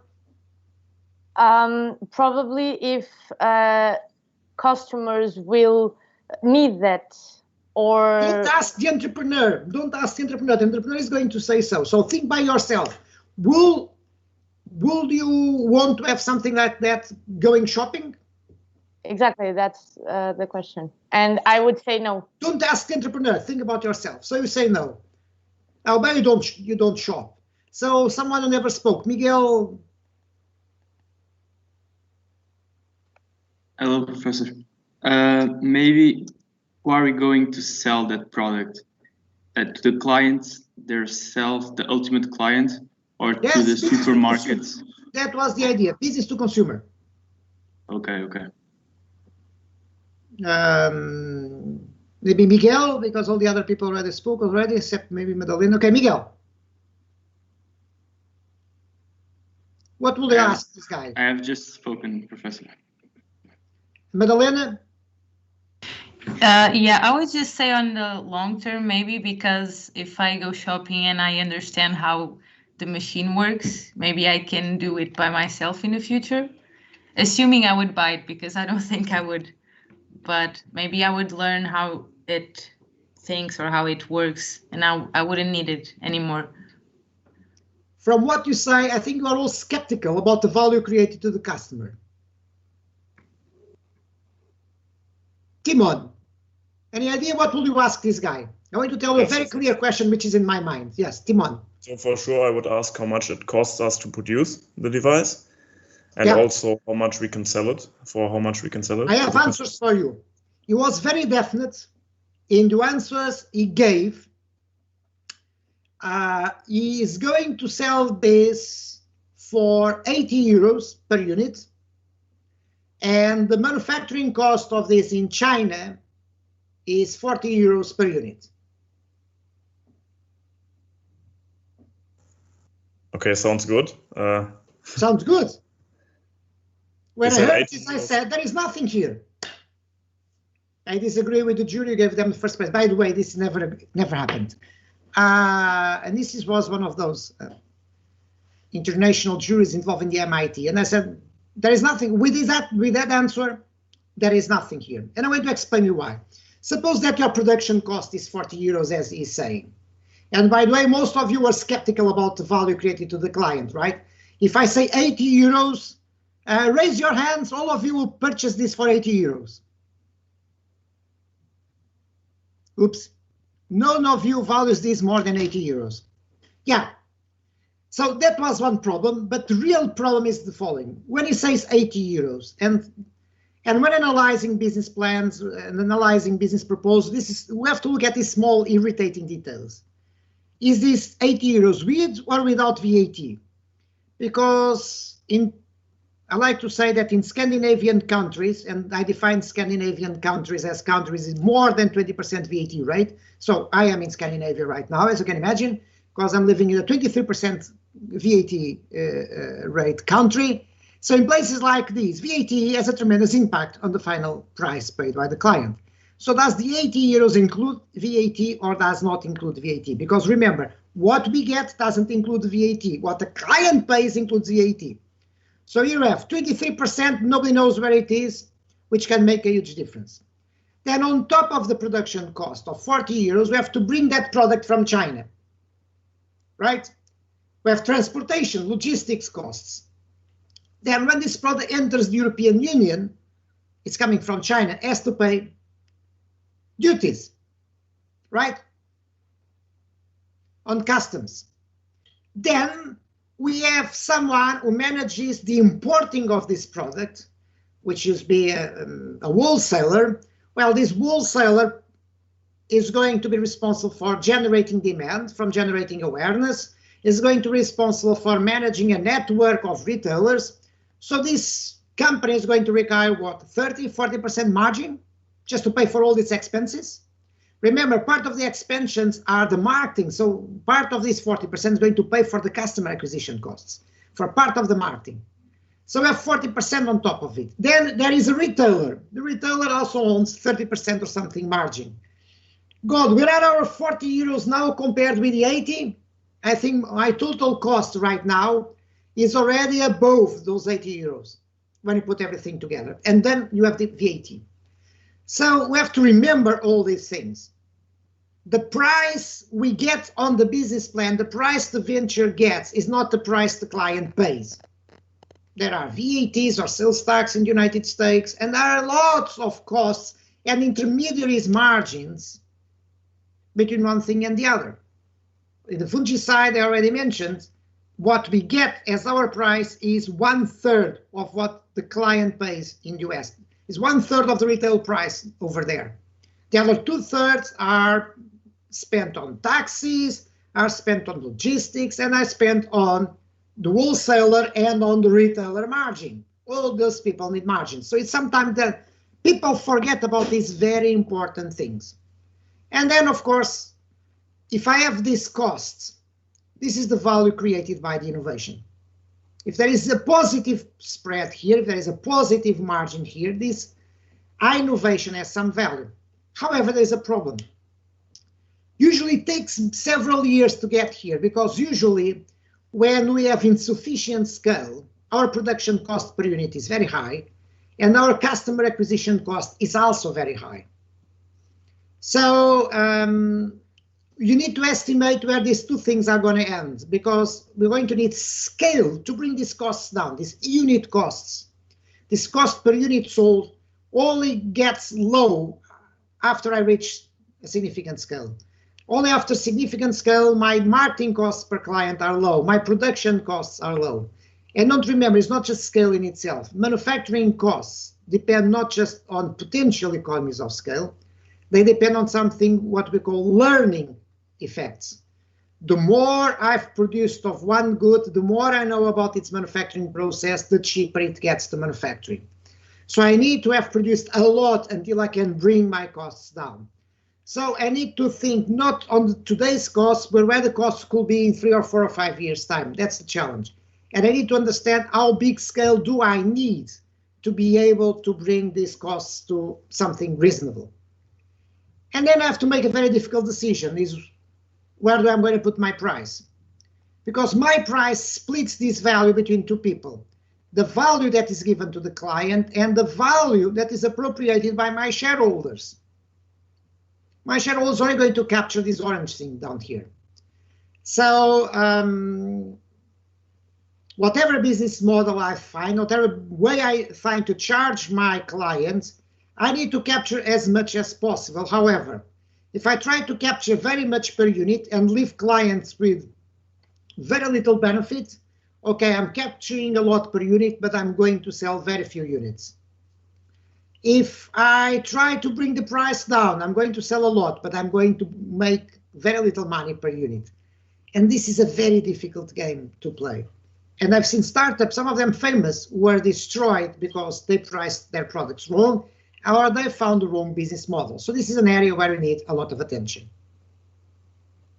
So these are the key issues, really, that are at stake.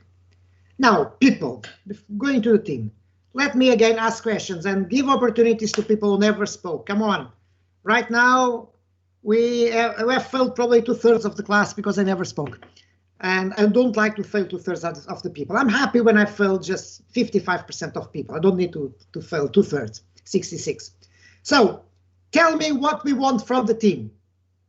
Your ideas. And please don't read my slides as someone did. Danielle, first time I hear you. Welcome. Danielle, give me your thoughts. Hi, Professor. So for the team, I guess the founding team is very important. What is their motivation for the company? Motivation. As well as the team composition of the other team members. Like what backgrounds do they have? What expertise? So you're putting on motivation and expertise. Yes, there are things we care about. These are definitely things we care about. There are others very, very important, but these are things we care about. Niels, what do you want from the team? And I agree with what was just said by Daniel. Niels. Hey, yeah, maybe how well are they diversified? So if do they have like expertise in different kind of areas, and how do they complete each other? This is very critical. We'll see why. We don't want very big teams. Founding teams must be 3-4 people. Why? Because the way equity is going to evolve through dilution, the founder's share is going to squeeze. If I have to divide the founder's share by 10 different people, in the end, each one of them, when we sell it, has 1% of the firm. It's very difficult to believe that people are incentivized to work with just 1% of the equity. So I prefer to have a very small number of people, and each one of the people to have the right incentives. In other words, to have significant equity, to be motivated to thrive. And therefore, if I'm going to have a small number of people, I need each one of the team members to bring something different from all the others. We're going to have a case study to discuss in class, Nanogene, where we have 7 team members who look almost identical. And we're going to see that VCs are refusing to invest. The team is too big, and one of the problems is they are too similar. However, 2 or 3 have different things, and maybe these 2 or 3 deserve to be analyzed in a particular way. These are the challenges of looking at that case. Yes, we don't like teams with absolutely identical people, when each one to bring different skills. And because throughout the life of the startup, we're going to need different skills. At the beginning, maybe we just need technological skills. Later, we're going to need marketing skills. People really understand the market and see where the where the market is going. And very frequently, it's good that one of the team members sees it. Sometimes you need logistics and manufacturing. Maybe you don't need a founder who understands about logistics and manufacturing, but you're going to need those skills. But if those skills are already present on the team, it's a plus. Remember that besides the team, we're going to have what we call key employees. People who are not going to be treated as founders, but they are so important that they are going to take a significant portion of the equity. If they don't get a significant portion of the equity, I cannot attract them. So founders are important because they are decision makers, because we need them to be motivated and to be aligned in terms of incentives with investors. But we also may need other skills, and every set of skills is going to cost equity. Remember, in the end, we only have 100% of the equity to distribute. And the only people getting diluted are founders and employees. If we get ourselves, like in Nanogene, in a situation where the dilution for these people are already too big, then they will lose interest, and people will never be stupid enough to invest on a team where you don't see enough skin on the game, and you don't see enough equity incentive. Let's look at someone who never spoke. Maybe Jacob? I think I never heard you. Yes, hello, Professor. I was going to touch on depending on the stage of the venture. At the beginning, you need people with entrepreneurial spirit and flexible thinking. But as your business grows and maybe reaches, I don't know, 100 employees, so the size of a SME, you'll need someone with a corporate background to kind of provide some structure to your startup, similar to a small and medium-sized enterprise. That could be relevant or not. Depends. Sometimes people are more corporate culture will destroy a good firm. But what we see is that typically at that stage, for instance, American VCs like to bring in a CEO which is not one of the founders. And actually, when I talk about Andreessen Horowitz, one of the things that Andreessen Horowitz says makes them different is they don't do that. But there are reasons why people typically do that. Daniel Fox, I never heard you, I think. Can you share your thoughts with us? We haven't addressed what is really the number one thing we like on entrepreneurs. Basically, that they're willing to commit their own financial resources as well. We touched upon this last time. If they don't have money, you can expect that. We expect other forms of commitment. What other forms of commitment, Daniel? Besides other forms of, sorry? Other forms of commitment? What are other forms of commitment? What is really a form of commitment we want from them? I mean, basic hardworking employees. Of course, if you see people are not willing to put the amount of hours in, then obviously you might just be willing to decline them. We want them involved with the venture 150% of the time. Exactly. I love these stories about part-time entrepreneurs. They're hilarious.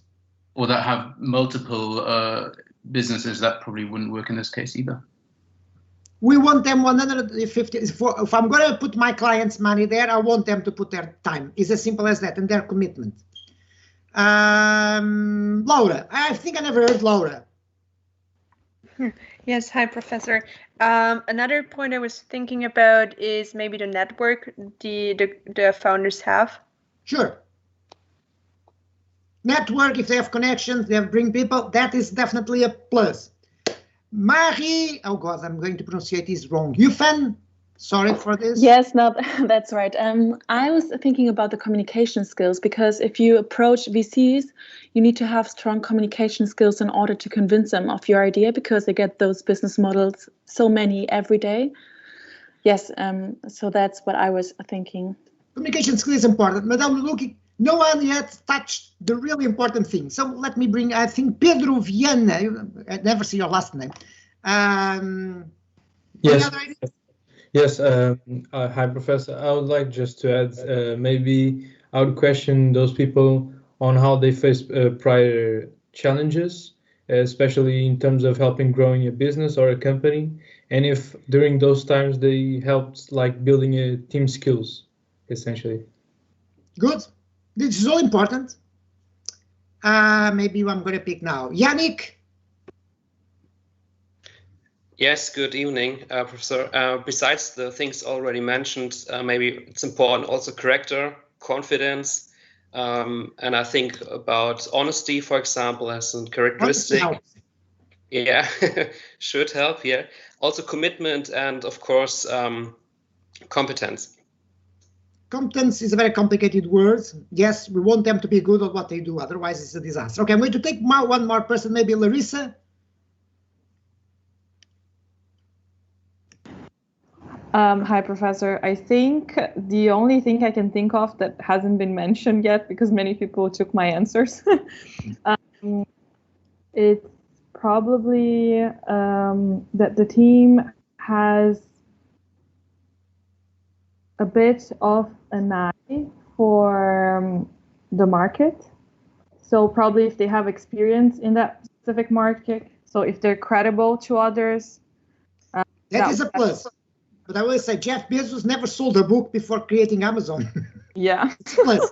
It's a good condition. It's nice to have all these things. Nice to have, but it's not a necessary condition. Okay. I'm going to tell you the following. You didn't say two things I was expecting, and you didn't say the one I wanted you to say. The two things I was expecting was that I had this morning. Someone was passionate about the business, or someone who's following the dreams. Oh God, I hate those people. Passions and dreams don't mix well with entrepreneurship. We are not here to fulfill our passions. I know you are on your early 20s, and passion is a big part of your life. My advanced old age is not that a critical thing, but my point is, think with logic, not with passion. A lot of people have been destroyed because of their passion to do something where there was no opportunity. And I've seen a lot of people being destroyed by following their dreams, and the dreams were not where the opportunity there is. So it's better to be very rational. But what we always say, that what we want from the team is execution, making things happen. Okay, here is the business plan, wonderful business plan. You just prove with fantastic numbers. I'm sure you spent hours on Excel with this. You proved me they are going to make all of us trillionaires. So now make it happen. Yes, Leon. Niemeyer, are you a cousin of the famous Brazilian architect? Unfortunately not. Okay. But I got one question, Professor, because you just mentioned that you're not looking for these dreamer kind of people. But no. Then again, it seems like, or not, dreaming is probably the wrong word, but you want people who are 100% who believe that their idea is crazy as it seems, because otherwise other people would have done it no. for them. We prefer them not to believe in it 100%. Probably 80% is better. I'm going to explain you why. Because typically people who believe in 100% keep going forward even if there is nothing there. They keep speeding up in direction of a big wall. No. We prefer people who have one important characteristic: adaptability. Adaptability. Don't get obsessed, because passion can get easily confused with obsession. We don't want people who are obsessed on going in a particular direction. People who have eyes open and go and follow the opportunity where it is. And if we thought there is an opportunity there and then the opportunity is elsewhere, we go elsewhere. That is a critical, important survival rule. Yes, Niels. So referring on that, do you prefer like founders who have an idea and at the first place and they try to build a business upon that? Exactly. Or do you prefer founders who like have no idea and they just like test different kind of models and think and like try to figure out what works? I like people like Jeff Bezos or the guy who founded Juniper Networks, Pradeep Sindhu, guys who had no idea whatsoever. And then went to study the market and see where the opportunities are. Or people who have an idea but are open to other ideas. People who are obsessed to do something a particular way, who have the dream of doing things a particular way, are usually doomed to bankruptcy. So no passions, no passions. The reason why Uber is around is because they realized they were wrong with their business model. They simply copied Lyft's business model. They're still around, losing a lot of money in the process. So in summary, what we want, first we want to see what have they done in the past, what is their background, what they have done. If they are a team who already worked in the past, is a plus, so they know how to work together. If they work together in an entrepreneurial context, even better, because the entrepreneurial context is very stressful. Things will go wrong on an entrepreneurial concept all the time. If they survive, they are still friends. If they are still friends after having gone through crazy things as the entrepreneurs, wow, it proves they work very well as a team. We don't like relatives, especially close relatives like husband and wife and brothers and things like that. Why? Because when things go wrong, they tend to think as relatives and not as business people. The famous example is the Cisco founders, husband and wife. When the VCs realized that to fire her, the husband rebelled and tried to exit, which he did, and bringing other people with him. They didn't think coolly. And by the way, they sold their shares.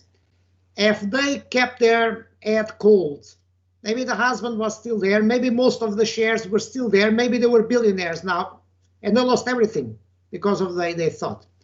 But husband and wife together, when things were going wrong, doesn't work very well. In that case, the VCs had full power, as we always want to have, to replace management. So Sequoia Capital, Michael Moritz was one of the most famous venture capitalists in history. Michael Moritz fired them. And then we'll need to understand what else is missing. What skills do I need to bring? And do I need to bring, let's say, a CEO is going to be part of the founding team, or a CEO is going to be a key employee? Whatever the CEO is going to take a lot of equity. What skills we need to bring in later. So we are at a stage where nothing to sell, so we don't have marketing and sales skills. But we already know that later on we are going to need to hire a marketing and sales person. That person is going to take equity. So now our projections on how equity is going to evolve, what we call the the cap table. We're going to see one in a couple of weeks. So when we start looking at that, we have to see that if there is enough equity around to distribute for these people.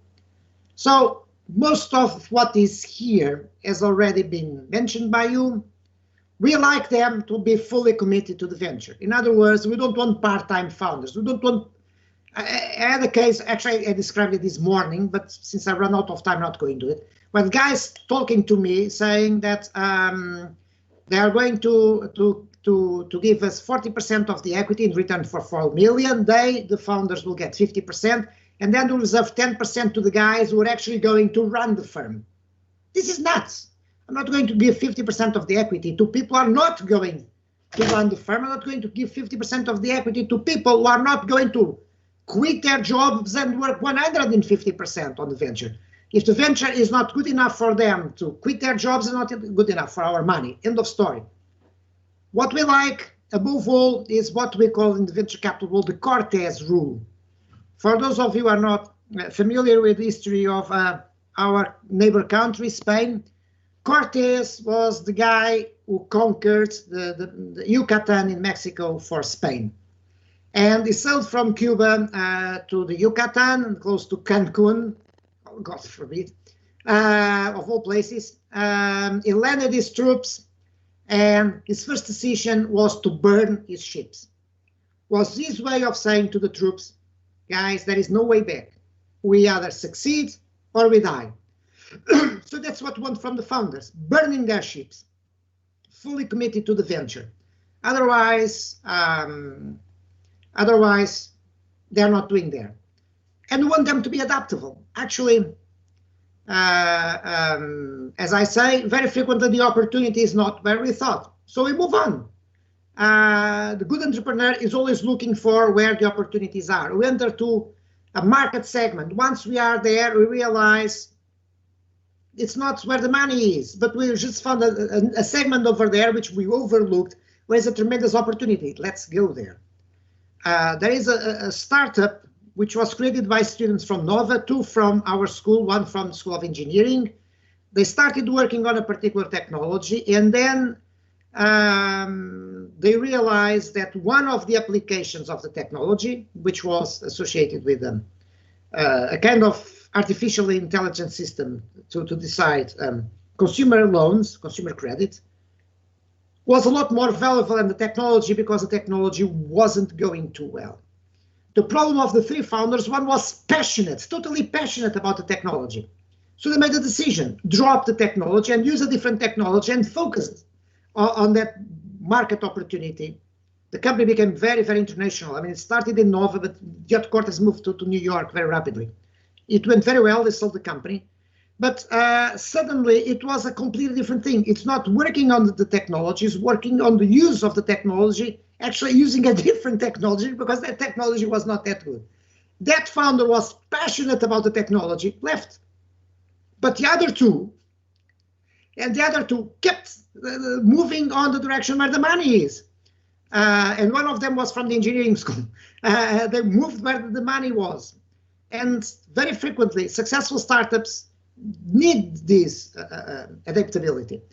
Actually, one of the answers I got to my question this morning was, we like entrepreneurs to be risk averse. By the way, no, we don't.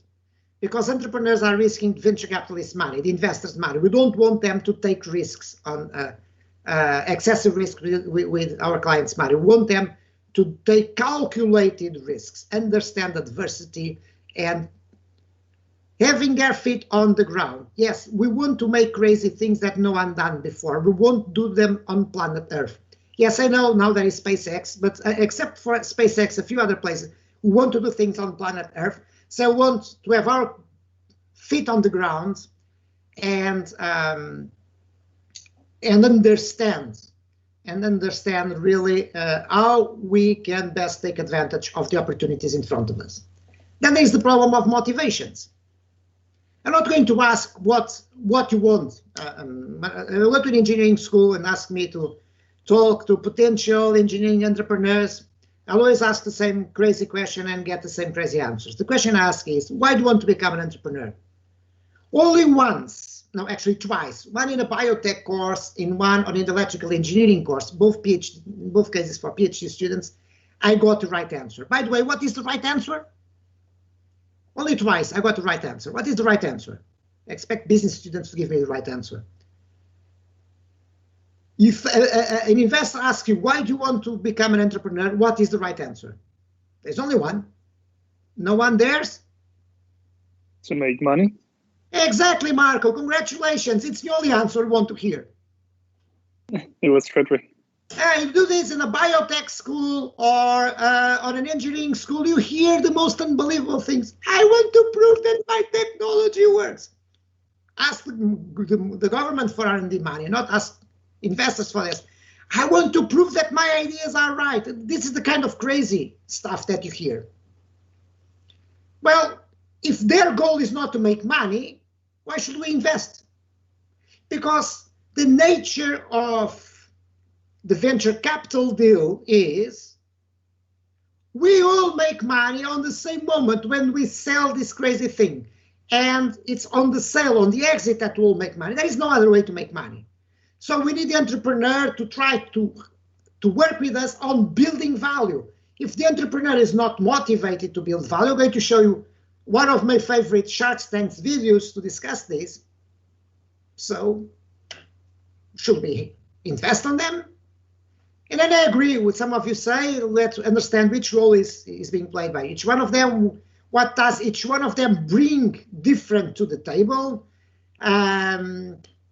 Cronyism, sometimes we see people there who have adding no value. They're just there because they are friends of the CEO or something of them. Well, it's not a good thing. We don't want that kind of person. If the person doesn't add value, we may need to do a washout. Washout is something that is very visible on the social network film. When Peter Thiel invests on Facebook, they wash out the other co-founder when they realize the other co-founder was not adding value. And another very important question is, what happens if one of them leaves? And what happens we are forced to make one of them to leave? Different questions. Sometimes a firm is so dependent on one of the founders, and we cannot reduce that dependence, that the only logical way to make an investment is to take a very expensive life insurance on that founder. Because if that founder has an heart attack, the whole thing collapses, and we know that. We prefer not to be too dependent on one person, but sometimes it's unavoidable. Probably will see that on the film I'm going to show you. And the question, what if we're forced to make one of them leave? We fire one of them because of bad execution. Should we expect the others to leave or to stay? That's something. By the way, VCs love firing founders, okay? So something important for us to think. And I was helping them. I wrote this here in the bottom, which is not on the slides. This is something I recommend your colleagues in the morning to watch. Besides watching the full Silicon Valley series. It's a film that you may find somewhere on the dark sides of the net. I'm a very legal mind, so I have no idea how to find it. I can say these things without smiling, which is good. It's a wonderful film on the invention of venture capital. It's called Something Ventured. And the reason I put this here is because I also put this phrase here. This phrase is from General Georges Doriot. Georges Doriot is a curious person. He's French-born, he's a Frenchman, who moved to the US, where he became a Harvard professor, and believe me or not, during the Second World War, he became a general on the French army. He was one of the big experts on logistics. But the reason he's better known is because he is considered the father of venture capital, Georges Doriot. And Georges Doriot always said this: we prefer to back an A team with a B idea than a B team with an A idea. And this is all associated with execution. And the idea behind this phrase is the following. We prefer a very good team on execution, working on a lousy idea, because they are going to make the lousy idea into a good one. That's what makes them a good team. While a B team, a not so good team, will always destroy a very good idea. So the team is on top of the analysis of venture. We want people who can deliver, we want people who execute. And this is very clear on the Something Venture film. I mean, the role played by the venture capitalists. You have the first venture capitalists talking about, I mean, you see the founders of Sequoia, the founders of Kleiner Perkins, just talking about some of the most respectable VC firms in Silicon Valley, talking about the things they did for the founders, including in one case, explaining the founder that taking a bath is not exactly, you don't imagine how famous founder they are talking about, that taking a bath was good for business, and also taking them to buy a suit and a tie when talking to bankers. It's very, very interesting film, as a 2-hour film in the history of venture capital. I really like the film. Okay, and also explains the role played by Georges Doriot. All of them were Georges Doriot students at Harvard. Nowadays, Harvard doesn't have the monopoly in venture capital. Stanford has a is a big source of recruitment for venture capital. Stanford, because basically, in case you don't know, most venture capital firms are across the street from Harvard, from Stanford, in a road called Sand Hill Road. Most VCs are on that road.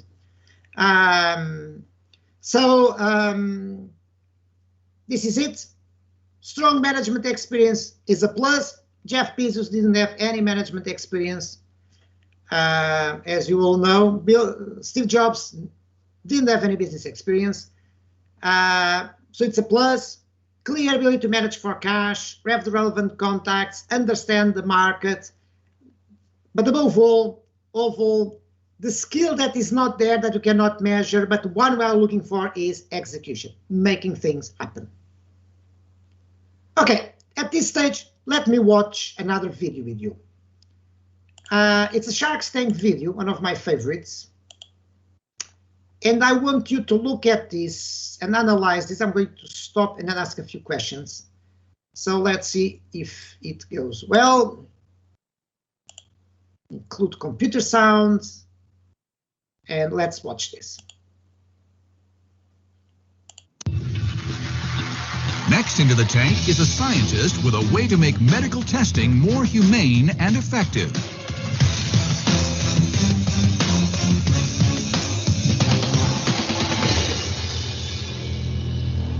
Greetings, organic humans.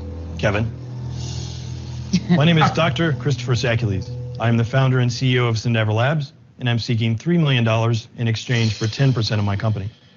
Syndever Labs designs and builds the world's most sophisticated synthetic human tissues and body parts. Made from salt, water, and fiber, just like you and I, our products employ materials that mimic the properties of human tissue. These products are used throughout the medical industry to replace live animals, human cadavers, and even human patients in trauma training, surgical education, and medical device development. Our flagship product is what you see here. It's the Syndever Synthetic Human, and it's something that you can do practically any surgery on. So what I would like to do is get a few volunteers to come down and take a look at it. I like to look at it. I'd like to see it. Right, I'm dying to see it too. So you can feel that it's moist. This is about 85% water by mass. It has every muscle, bone, and organ in natural human anatomy. It almost feels like chicken, raw chicken. It feels exactly like live tissue. We've spent about 20 years doing the development of the tissues itself. And how do you do surgery on it? Can you cut it? You can cut it. It's basically a big 3D jigsaw puzzle. Ooh, wow. It's a brand new system. It's a cadaver-like alternative? Yes, sir. What's the price point compared to a cadaver? It costs a lot more. Cadaver because this is reusable. Cadaver's not. How much a cadaver will cost you $5 grand, 10 grand, depending on where you are. This is a $40,000 model, but you keep it forever. Oh, do it again. Do it again. No, it's cool. Make the eyes close. God, freaking. This one is called the Anime. Do it again. All right, let's go sit down and listen. Relax, you'll be great. Tell us about your company. Well, we started in my garage about 10 years ago. I didn't think doctors started in garages. I thought that was for tech people. Well, I'm a PhD. I'm a PhD doctor. So PhD in what? Polymer science. My master's is material science, and my bachelor's is mechanical engineering. I used to do a lot of animal testing. The expense that's associated with animal studies is pretty horrendous. Why? Just because of all the associated professionals that go with it. Anesthesiologists, veterinarians, the facilities you have to house them. It's interesting stuff. You're looking for $3 million for 10%. You're valuing the company at $30 million. You must have some sales. We have 10 million in sales. No! Wow. Because your sales were 10 million in the last 12 months? 10 million lifetime. Lifetime. So that's mostly over the last 3 years. We did 5 million this year. But how should I value your business? Well, we've got sales that are doubling every year. We're also part of a joint venture that's vying for, $150 million in U.S. business next year. Is there anybody else that's doing this? We are the only company in the world that does this. We have 10 issued patents that cover the technology. So I'm familiar with the medical device sector. I invest in it. And the public companies that are 100 times larger than you trade between 11 and 20 times their free cash. That's the range. I mean, we could... Let me stop here. Stopping at the right place. Anyone wants to comment? Would you like to invest in this? By the way, the guy is seeking a $30 million valuation. $3 million for 10% of the equity. Besides the valuation, which for a business angel deal is probably too high, would you like to invest on this? Any of you? Let's see who's the courageous person. We'll put money on it. Nicholas, my first millionaire. Okay, my first business angel. Nicholas, tell me, would you like to invest on this? Investors. I would for sure. He seems knowledgeable, so yes. I trust him as a person. And for now, it seems like a good business. Also good that they already have sales that he can prove. So he proves the market for his product as well. 5 million last year. And yes, I agree with everything you said. Gonçalo, you want to add something? Sure, yes, thank you. So, yeah, as Timon was saying, I also think it seems attractive, but something that sparked my attention was the price of the product. So 40K. Apparently, a real human is much cheaper, according to them. Yeah, exactly. So I would like to try and understand what's their margin on the product.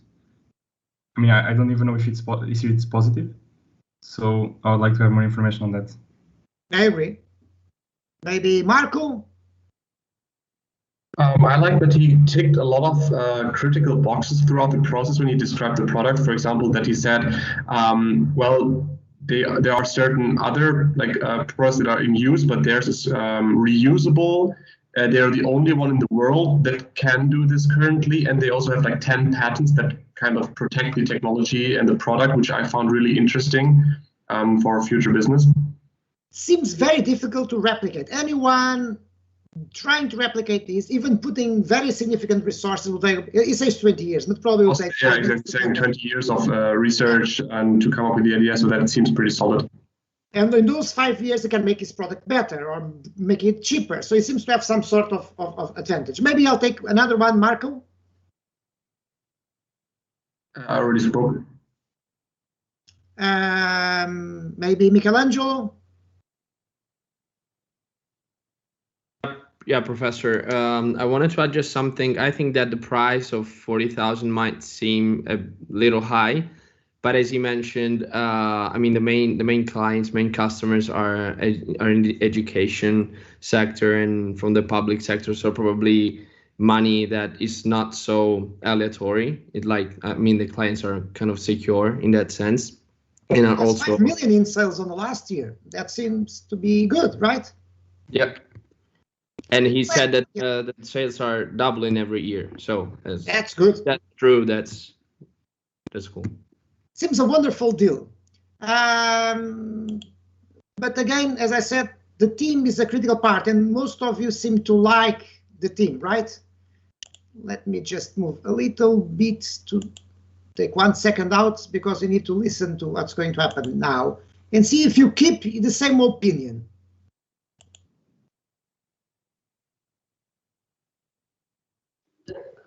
We can't hear anything. You may be right, because every time I do this guy unchecks automatically the share the computer sound. Yeah, always unchecks this. Okay. Let's continue. Their free cash. That's the range. I mean, we could be making quite a bit of money if I wanted to. Whoa. Why do you not want to? Because he wants to keep on growing the company. I'm not at all interested in the money. It's just a tool to me that I use to hire people. You're not interested in making money. That's not my motivation. Medical training is extremely important. It's a way to save lives. But what about the profits? Do you care about those? I will at some point. It's not encouraging words to an investor. You want me to give you $3 million for 10%. You're imputing a $30 million value on it. Well, that's based on the assumption that we're going to be much more valuable later on. Everybody that comes in the Shark Tank says that, whether they're selling candy or dead guys. Here's what doesn't add up for me. I gotta believe you're one of the top guys in this field. I'm the world leader in this field, yeah. Okay. Why are people beating a path to your door? He's missing a businessman. You need a businessman to make money, and you're not him. But you cannot build a business unless you're interested in making a profit. I'm out. Okay, thank you. I don't agree with your statement that I'm not interested in profit. I would say that it is not what Top I'm priority. interested in right now. But think about how that sounds to an investor. Right. You know what? To me, it sounds absolutely logical and reasonable. Because you're going to look like that thing on the table before you get your money Chris, back. let me go back. That is to not this. true at all. Well, when am I getting my money back? I don't know. Well, that's a good answer, right? Well, it's an honest answer. I keep asking you the question 15 different ways. When and how do I get my money back, and how many times multiple do I get? Get me excited about that. Well, I don't know that I can predict how large we're going to be because it's a new sector that's been created. See, you don't have that passion about driving the business. And I understand. You're a scientist. This is what drives you. But for me to invest in you, I have to feel that you're going to protect my investment and make it thrive. And I didn't hear that here today. And for that reason, I'm out. Thank you. The sales are a little underwhelming given the potential that you talk about, but you haven't been able to articulate what my expectations should be. Don't you see the risk in that in terms of getting a deal? I do. You don't care. I wouldn't say I don't care. I don't Let me want talk to the dead guy. I don't want to lie to you. I'm out. I'm not in this space, but I like complexity. It's a big barrier of entry to other people. I think you're onto something. I think what's missing is simply an avenue to sales and distribution and marketing. And Kevin's partly right. You seem a little hesitant about taking advantage of that. I'm a scientist. I'm not that guy. Christopher, here's my offer. I'll give you the $3 million for 35% and an equal board representation. I'm not trying to control you, but I need somebody on that board who's waking up with a passion to go to market and sell this stuff with the same passion that you have for research and development. I'm sorry, Robert. I'd love to work with you, but that's more equity than I'm prepared to give up right now. I know this is not the last money I'm going to have to raise, and if I give up a third of the company now, there won't be enough left in the tank to. That's an $8.5 million valuation Robert just made you. You passed on that. Okay, I'm going to stop here. It's a long story. I'm going to tell you how this eventually ends. My question at this stage is, are you still excited about investing here after what you just heard? Maybe Felix.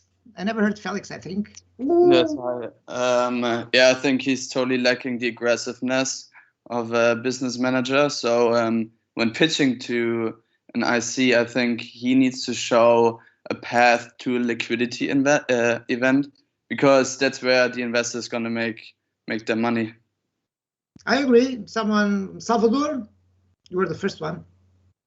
Yeah, I think he lacks of credibility in terms of the business itself, because obviously he knows a lot about the technology along with it, but the credibility of making this a business. He doesn't care for now, as he says, and he doesn't believe in it.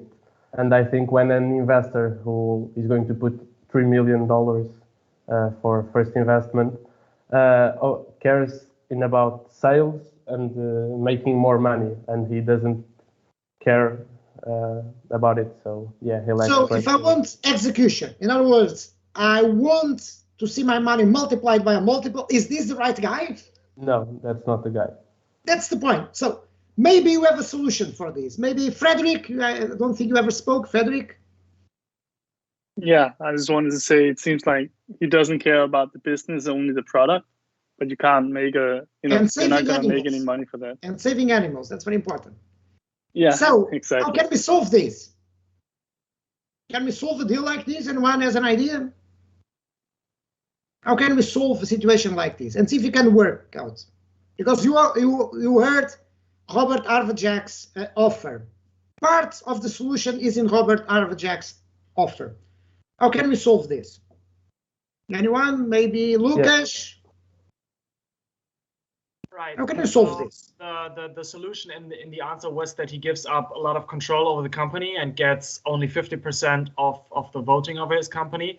That would enable a person with more business sense to step into place and play like the role of the more savvy guy while he works out the product. But he made very clear that this is not the case. Like, this is not going to happen with him. And it shows to me what my colleagues all said. He only cares about the product. He is blinded by his own professionalism, and he therefore is not a trustworthy partner for this investment. So this is a guy who is probably not CEO material, but who has something very easy to protect, something very difficult to replicate, something disruptive. Maybe doesn't have a fantastic growth potential, but for the time being, he has 10 million on sales and doubling sales every year, so it's not going to go like that forever, but there is value there. The point is, this is not the guy who's going to deliver the value to an investor. So as an investor, we need to control the board of directors and to be able to appoint a CEO. Now, what's the risk of this? Apparently, this guy didn't understand that the deal was dead. Actually, if you watch the film to the end, you see that then Robert says he's going to do two things. One, take life insurance on the guy because the guy seems to be has more dead than the cadaver there, and take life insurance and hire a professional CEO. They reach an agreement with a slightly higher valuation of 10 million. And then after the Shark's Tank, when they go through due diligence, the founder, rejects the deal when he realizes he's not going to be the CEO. So this is a classical situation of the deal who only doesn't go through because of one reason: the founder, the team. The founder's motivation are not aligned with the investor's motivation. So the deal never happened. The company is still around, still struggling. The company could be much bigger, could be worth a lot more money. It's not, because that's not what the founder wants. In cases like this, well, wish them good luck, but there's nothing we can do, really. And then is the context. Context means the states of the economy, as I said before, regulation and legislation, the financing environment. Well, in bubbles, it's easy to raise money. After crashes, it's more difficult. Many different things in terms of infrastructure are going to change, like the internet infrastructure. I'm not going to spend time on the deal, because really we're going to spend so much time throughout the course on the deal that my message is just this one. What we learn again and again is sometimes the worst deal is the best deal. Don't look just at the financials of the deal. Don't just look at the terms of the deal. The value added of the investor is often a lot more important than the terms. I like this phrase from Bill Salmon. Is on the text I recommend you to read. From whom you raise capital is often more important than the terms. And this is something that, we associate VCs as people who get all of the equity and enslave you. It's not like that. The venture capital deal is done in a way to align interests. Last thing I want to do before we will go out for dinner is show you a video. It's a short video by Bill Gross. Bill Gross is the founder of Idea Lab. Idea Lab is an incubator, very interesting incubator in Pasadena, California. It's next to Los Angeles. It's a company I visited 20 years ago at the height of the bubble. It was a very fun place to see startups occupying 10 square meters or less. One of the funniest one was the company that he had incubated that sells .tv internet domain names. In case you don't know, .tv is the Tuvalu domain name. People buy it. People associated with TV buy those domain names. And the time I visited it, that company had 3 people occupying probably 6 square meters at Idea Lab, were the biggest source of revenue for the country of Tuvalu. And a picture of them with the Prime Minister of Tuvalu. Bill Gross has been around for many years. This video is from 2015. So at that time, he was at probably 20 years experience as an angel and an incubator and a mentor of startups. He's going to give his view of the reasons why startups fail and succeed. I really like this video. Let's just make sure that the sound is going to be there. And let's watch this video and finish here, okay?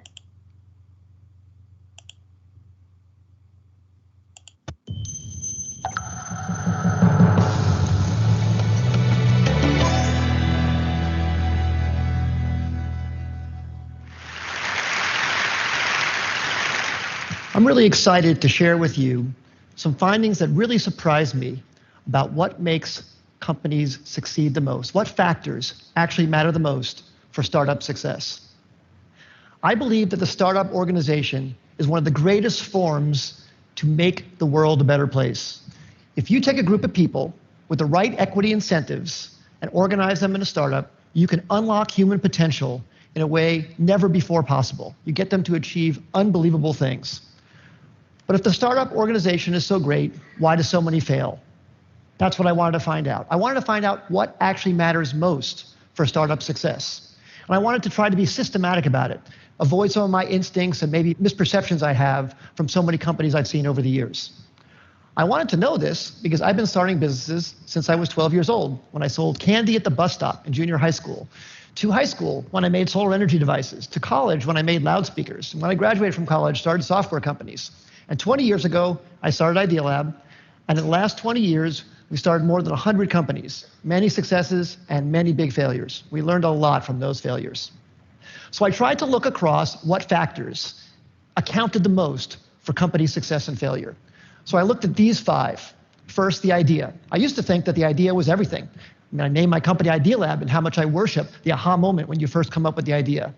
But then over time, I came to think that maybe the team, the execution, adaptability, that mattered even more than the idea. I never thought I'd be quoting boxer Mike Tyson on the TED stage, but he once said, "Everybody has a plan until they get punched in the face." And I think that's so true about business as well.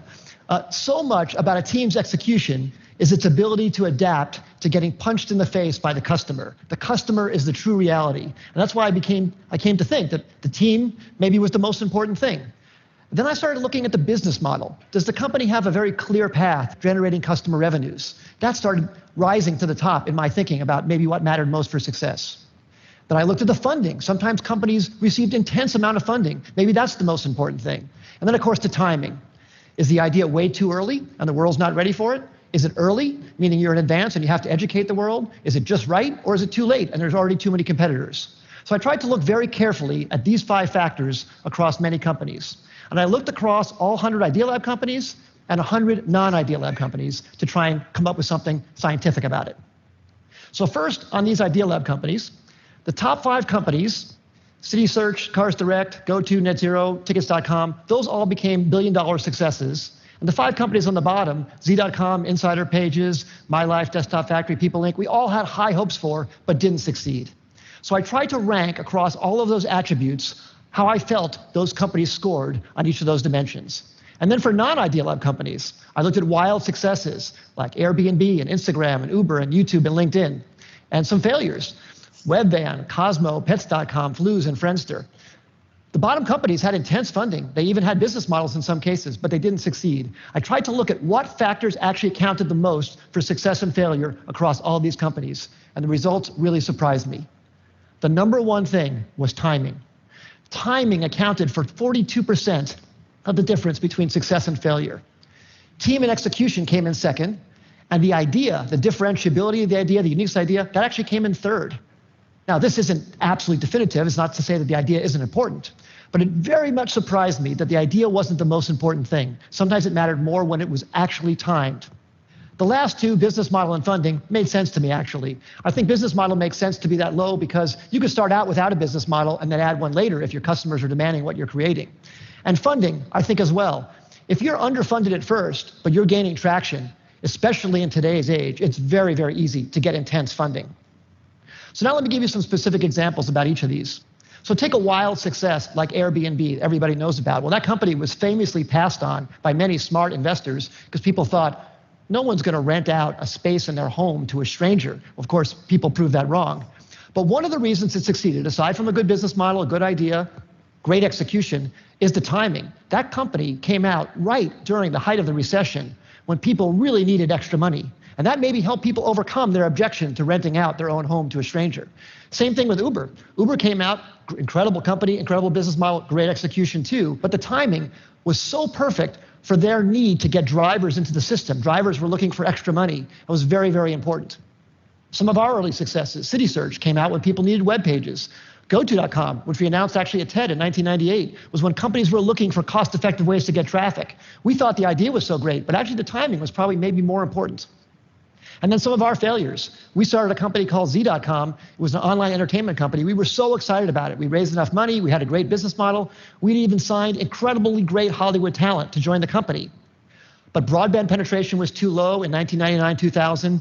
It was too hard to watch video content online. You had to put codecs in your browser and do all this stuff. And the company eventually went out of business in 2003.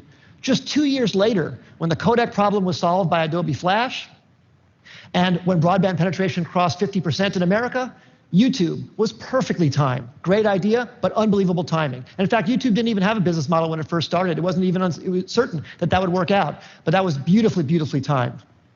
So what I would say in summary is execution definitely matters a lot. The idea matters a lot, but timing might matter even more. And the best way to really assess timing is to really look whether consumers are really ready for what you have to offer them, and to be really, really honest about it, not be in denial about any results that you see. Because if you have something you love, you want to push it forward, but you have to be very, very honest about that factor on timing.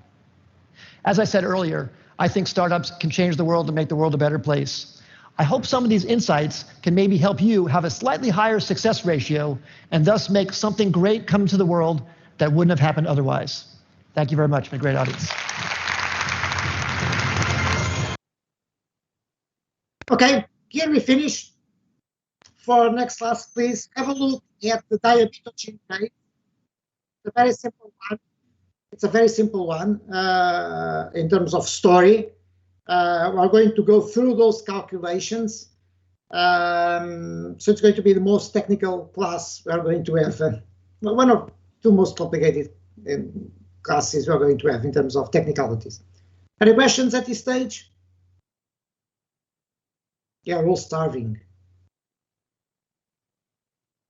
Okay, see you next week then. Bye-bye. Thank you. Bye-bye. Thank you, Professor. Thank you. Bye. Bye. Bye. Thank you. Bye. Thank you. Bye.